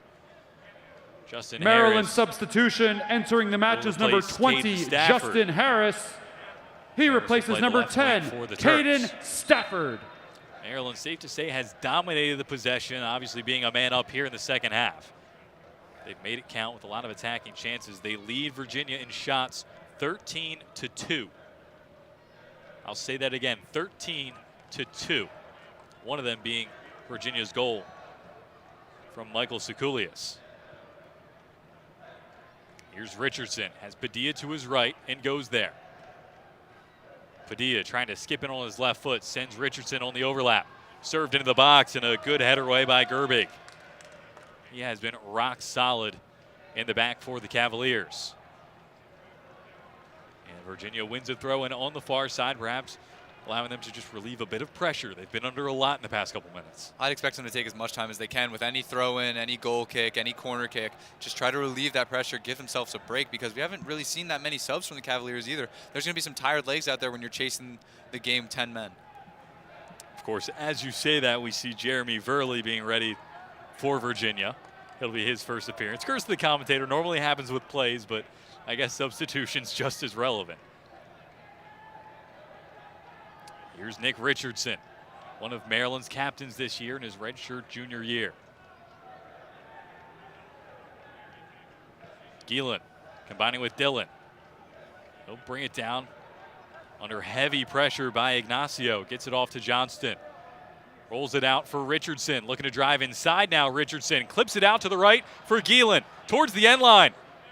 And that one will go out for a Virginia goal kick, but Geelan drifting into some wide areas and kind of overloading that side a bit. And you just see the fluidity of this Maryland team. Virginia now you have Hunter George and Brian Padilla out there. Those two are interchangeable. Nick Richardson from the right back position likes to come inside, he which allows Justin 10, Geelan to drift out wide, as we saw there. Just unfortunate with the end product.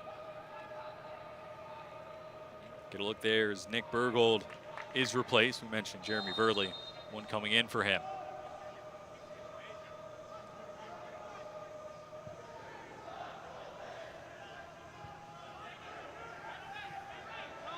Josh, you're very right. It does look very much like a 4-4-1 for Virginia, but here's Justin Geelan. Has a goal on the season already. Left-footed shot is saved by Holden Brown right at the keeper. Gerbig a bit nervy.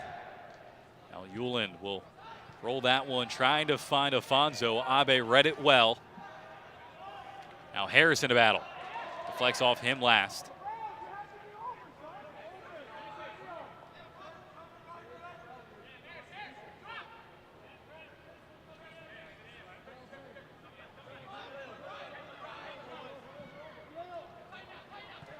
Afonso did not play in the last game. Afonso against High Point.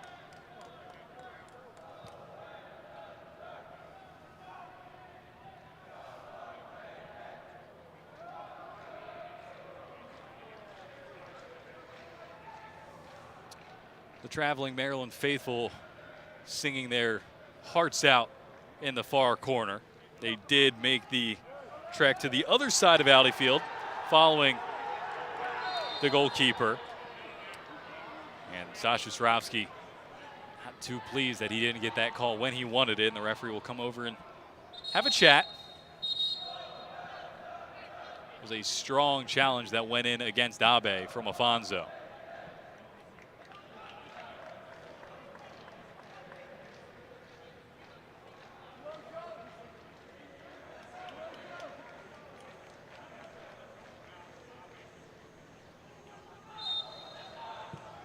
Quickly restarted by Kento Abe. Now Johnston will switch the point of attack to Richardson. Maryland has been a bit more left to right here in the second half, maybe compared to the first. I think that's just trying to move around the 10 players instead of 11 in Virginia. If you just move it side to side, it gets those legs tired. It maybe lulls them to sleep a little bit, and then you get chances like these. Here's George trying to find some space at the top of the box, slaloming his way through the Virginia back line before it's tackled away by Ignacio.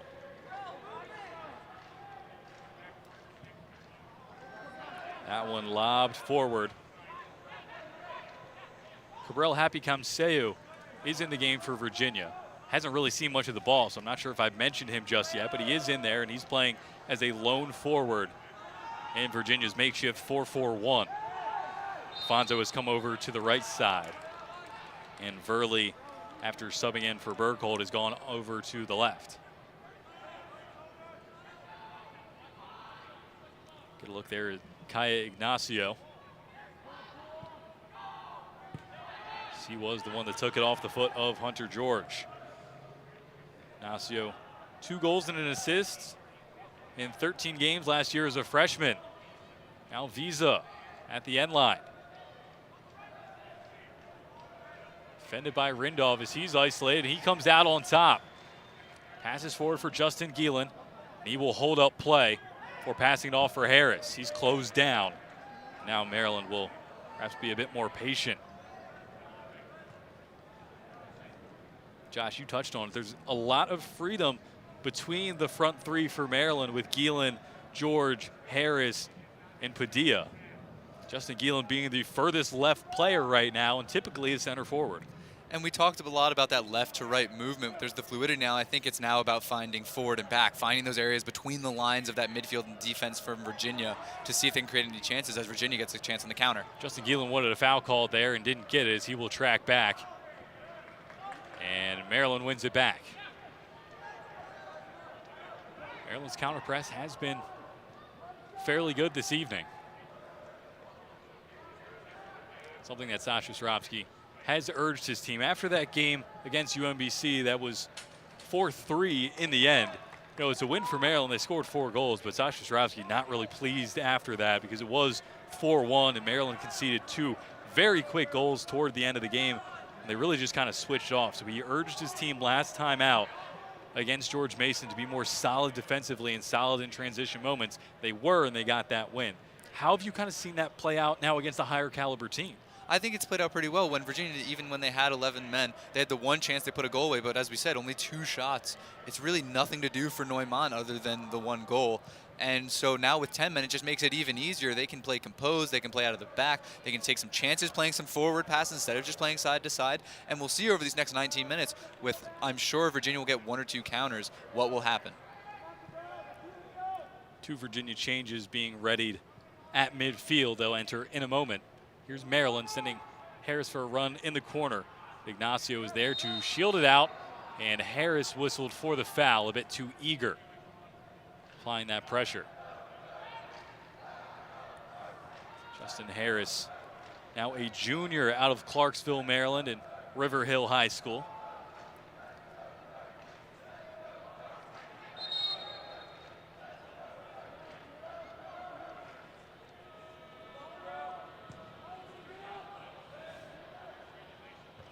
Rindov rises to win the header. Off the chest of Harris, now Ignacio. Visa does very well to catch up to that one.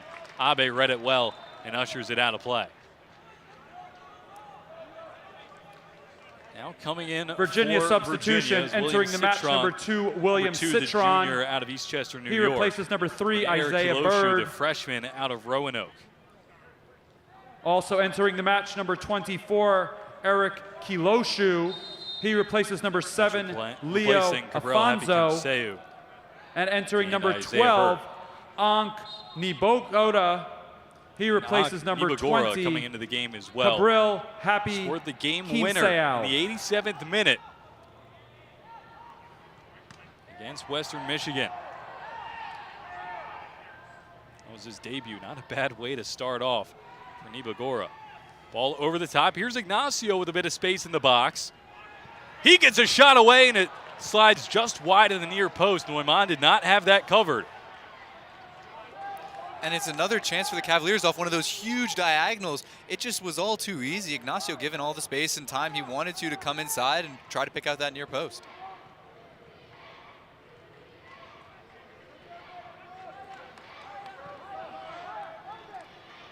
Abe.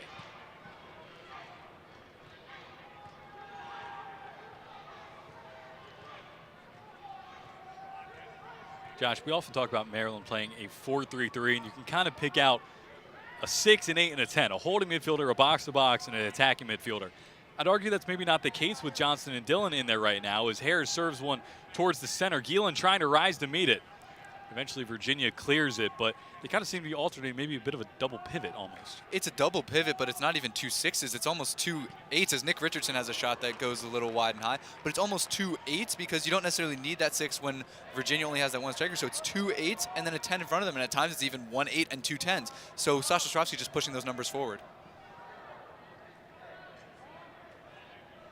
And it has forced Virginia to use a bit more of the wings, it feels like, because they have taken up so much more of that space, Maryland's midfield. You've seen them have some nice interplay on the attacking third, trying to play the ball through the middle, but then Virginia's got to be careful. When Nick Richardson starts coming forward, he whips in some quality service from the right side. Furley sends that one as high as the Washington Monument, but it falls to Nicholas Neumann.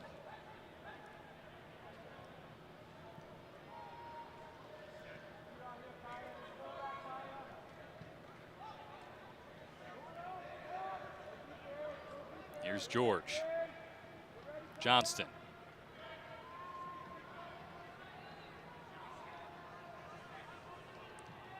Richardson goes back to Padilla, who finds himself very deep. Now Rindolph.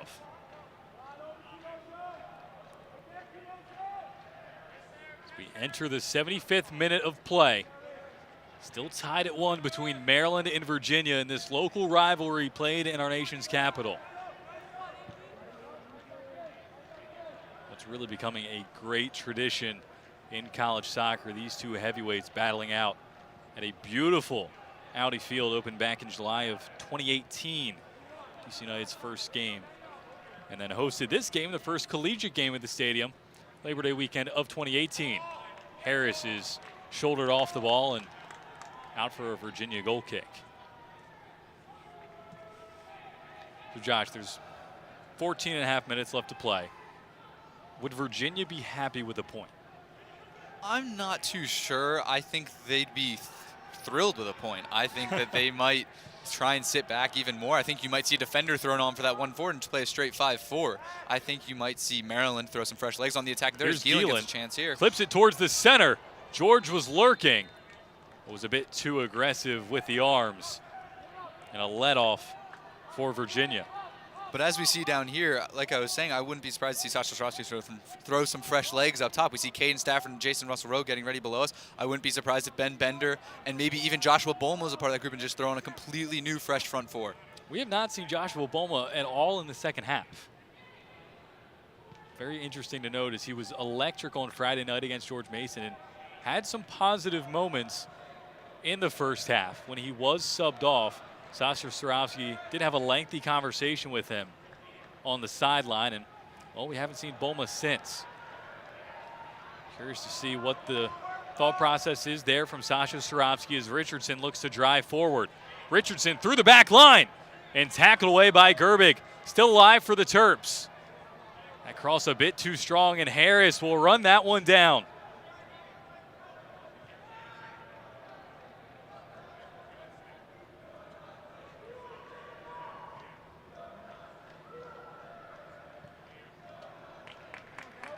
Sasha Ostrovsky, we can hear him from the our broadcast position, yelling at Justin Geelan to get in the box. Always an aerial target and just one of those guys that can be right place, right time. And sometimes in a game that's been like this, that's all you need. Padilla from distance has it with the left foot. A magical goal from Brian Padilla.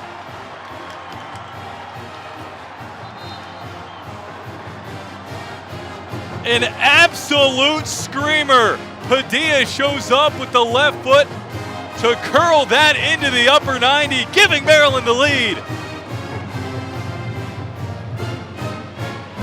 Maryland goal is scored by number 70. A game as big as this, a stage as big as this, was maybe going to require a goal as big as that from Brian Padilla to just tee this up first time, and it dips into the top corner. An absolutely majestic strike from Brian Padilla. That's what every kid dreams of. The ball's rolled back to you. You can hit it first time on your preferred Maryland foot. It flies into the top corner, and the Terps lead 2-1 with just under 13 minutes to go. He replaces number 20, Justin Harris. Padilla has been quite quiet here in the second half, but Rowe. He replaces number 9, a lot louder Justin there and a lot louder in Audi Field. Ben Bender. That one rippled the back of the net. 27, Holden Brown Dillon. left helpless.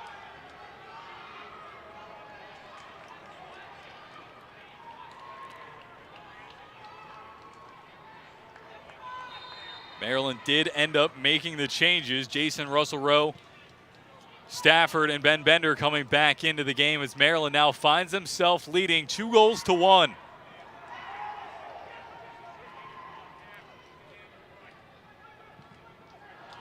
And the tempo picked up. Here's Padilla again. George trying to get the spin there. It's one back by Johnson. Has a volley right into the basket for Brown. And Brendan, the task just gets more difficult for Virginia now. You're down a goal, you're down a man. You have to go and chase the game now with 12 minutes to go. That's not exactly what you want to be doing, down a man. I don't think we're done with goals in this game. Richardson whistled for the foul on the far side.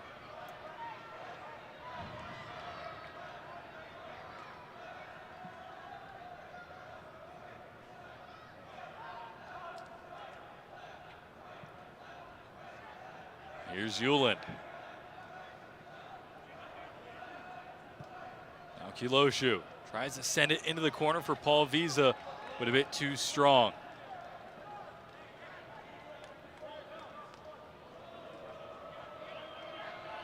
We're going to see the return of Leo Alfonso momentarily for the Cavaliers. Along with Kome Ubogu. Here's St. Martin.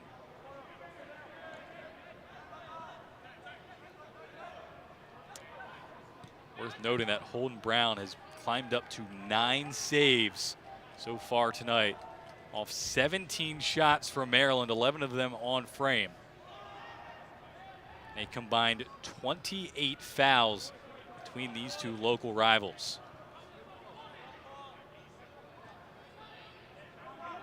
And Bender forced to go all the way back home to Neumann. So Josh, as we approach 10 minutes left, from a Maryland perspective, we talked about Virginia is going to have to go and chase this game. For Maryland, is it about sit home, protect this lead, or are you a man up and you're going to try to add to it? I think it's more of a balance of the two. I think you're going to move the ball from side to side and try to keep possession as long as you can, because if the other team doesn't have the ball, they can't score a goal. And you have to take those chances to go forward when they're given to you. Like right now, Uland's out of position. I would go forward. Richardson chasing this one down, sends it long down the far side, and Stafford sprinting across the field, applying that pressure. That's exactly what Sasha Stropsy is going to want to see from his freshman. Bender cleanly out of the air.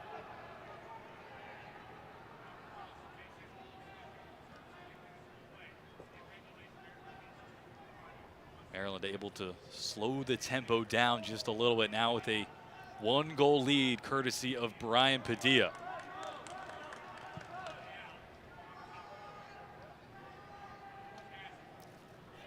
Jason Russell-Rowe. And that one tackled away by Kiloshu. Uland. Ignacio. Spins inside. Evades the challenges. Plays a good ball, and that one just couldn't quite be corralled cleanly by Slavov. Here's Padilla, man of the moment.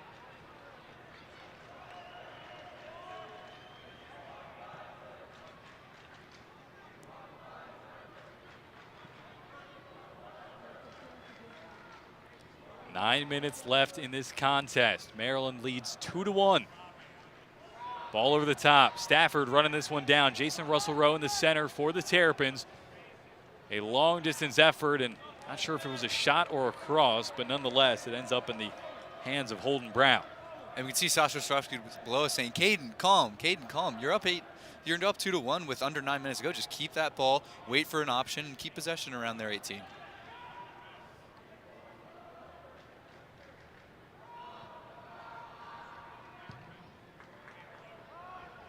Pass intercepted by Richardson. Sends Padilla for a run down the right.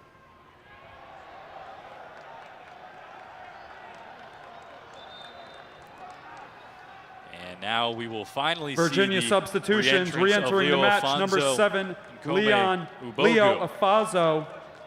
He replaces number 13, Kaya Ignacio.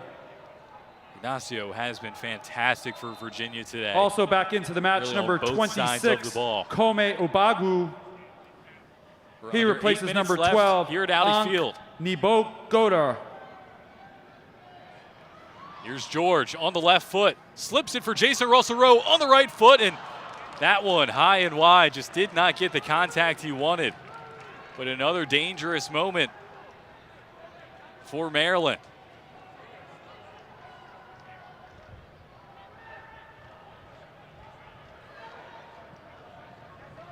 Ball down the center, and Neumann is there to it.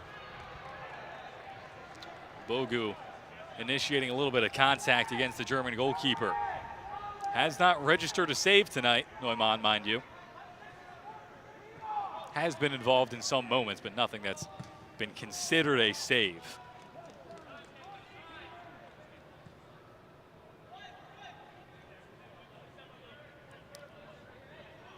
Kento Abe on the throw-in. Josh, you got to say another very solid performance for the Japanese left back. Here's Stafford, tackled by Ueland, and that one did cross the line. Don't blame him for trying to pretend it didn't at this stage of the game, but Maryland will have a throw-in, and one they will take their sweet time to get. And Brendan, you just mentioned Kento Abe going over to take this throw-in. I want to mention both the fullbacks, Nick Richardson and Kento Abe, both been spectacular tonight.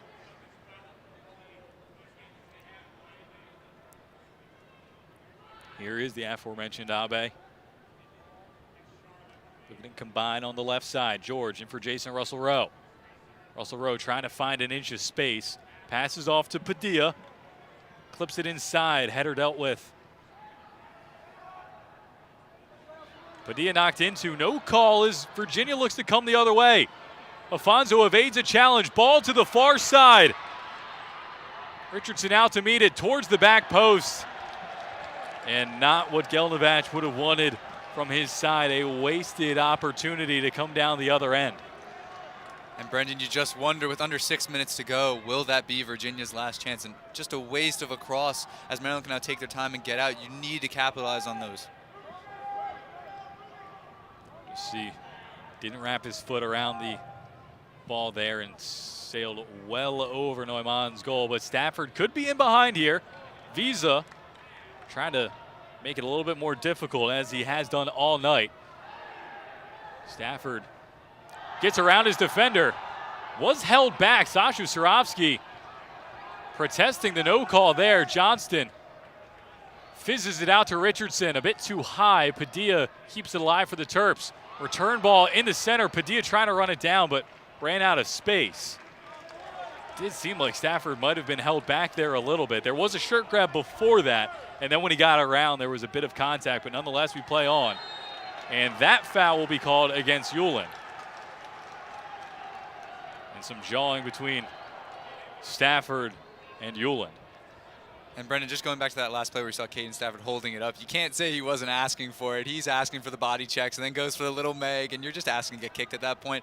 But Hunter George there doing a brilliant job of stepping inside of Ueland, getting in front of him, causing the foul, and now the Terps can run the clock down. I would bet you they're going to play this short and take it to a corner. only 2 players currently in the box for Maryland, Jason Russell-Rowe and Brian Padilla on the far side. Hunter George stands over it. And they do go short. George gets it back from Stafford. And George just passes it out for a throw and right by the corner flag. Or actually missed the corner flag, goes out for a goal kick.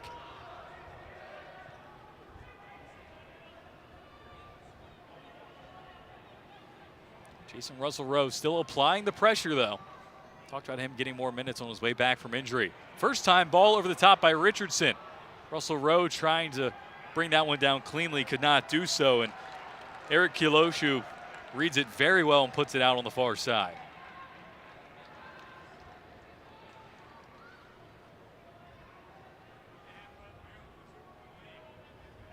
Terps clinging to this 2-1 advantage as we tick down to 3 minutes left.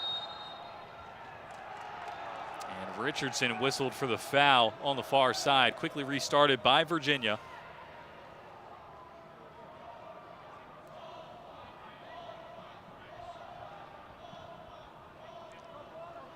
Long ball to the near side, read well by Kento Abe, and quite a good touch to bring that one down out of the air as well. Neumann sends it high to the near side, and Stafford not able to keep that one in play.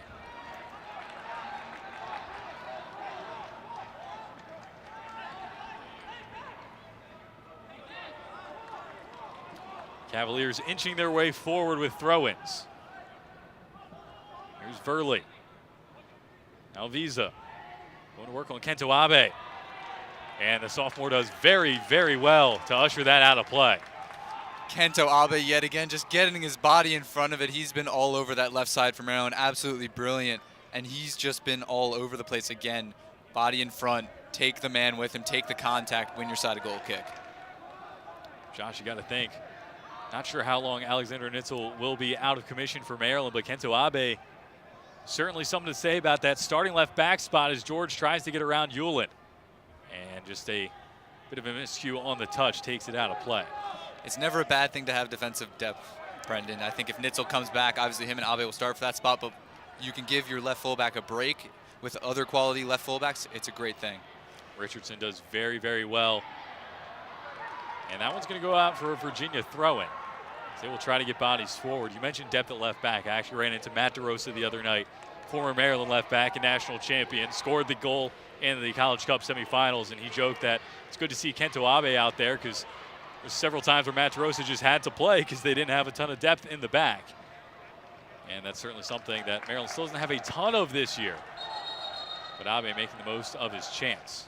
And like you said, Brendan, not a ton of depth, but we see Abe playing on this left side, but he's a naturally right-footed player, so you know he can play that right fullback as well as his left fullback. So having a fifth defender who's versatile makes all the difference. That is something that Maryland does have, is a lot of Swiss Army knives along their back line. Nick Richardson was recruited as a center back, right back, ended up playing his redshirt freshman year as the holding midfielder and was phenomenal.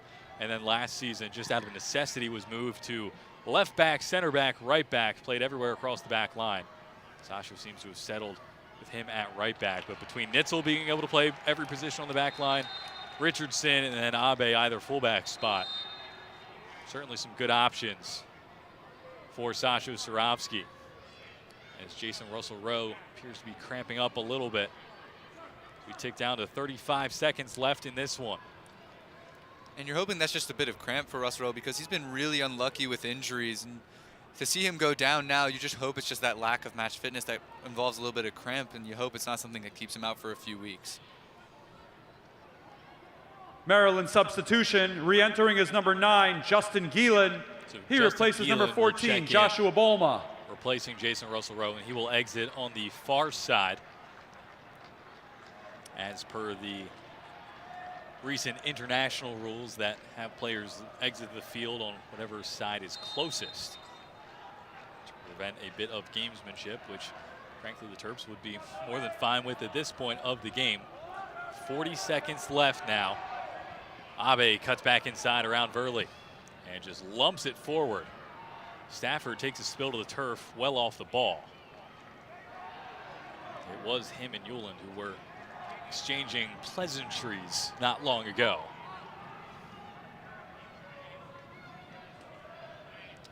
"15 seconds left. Maryland wins it back. George just clips it down into the corner. Actually hits Jason Russell Rowe, recently exited the field. Virginia quickly gets the throw in again.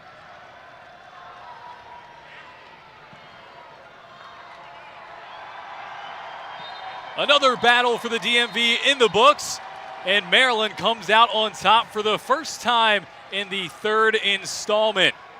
It was a gritty performance, one that saw wonder goals and penalties, red cards and fingertip saves, but Maryland emerges victorious in our nation's capital. Josh, 18 shots for Maryland, Virginia only the 3. Holden Brown stellar in Virginia's goal, but not enough to keep Maryland from coming out with the W.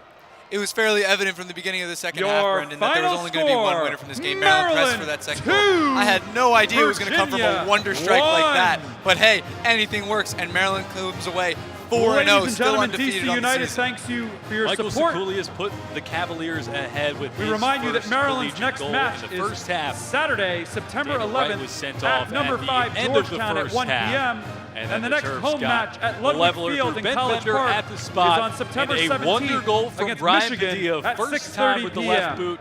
Once into again, the right thank you for coming out and corner, supporting the gave University of Virginia Maryland the and the victory. University It was of Maryland. end-to-end action Good evening, at everybody. Audi Field. We saw chances for both sides. We saw some woodwork. We saw some fingertip saves like this one from Brown, like I mentioned. And it was a hard-fought battle between local rivals, but eventually Maryland comes out on top. So for our entire Maryland athletics crew here at Audi Field in our nation's capital, for Josh Kaplan, I'm Brendan Hartlove, signing off from Audi Field. Your final score in the battle for the DMV, Maryland 2, Virginia 1.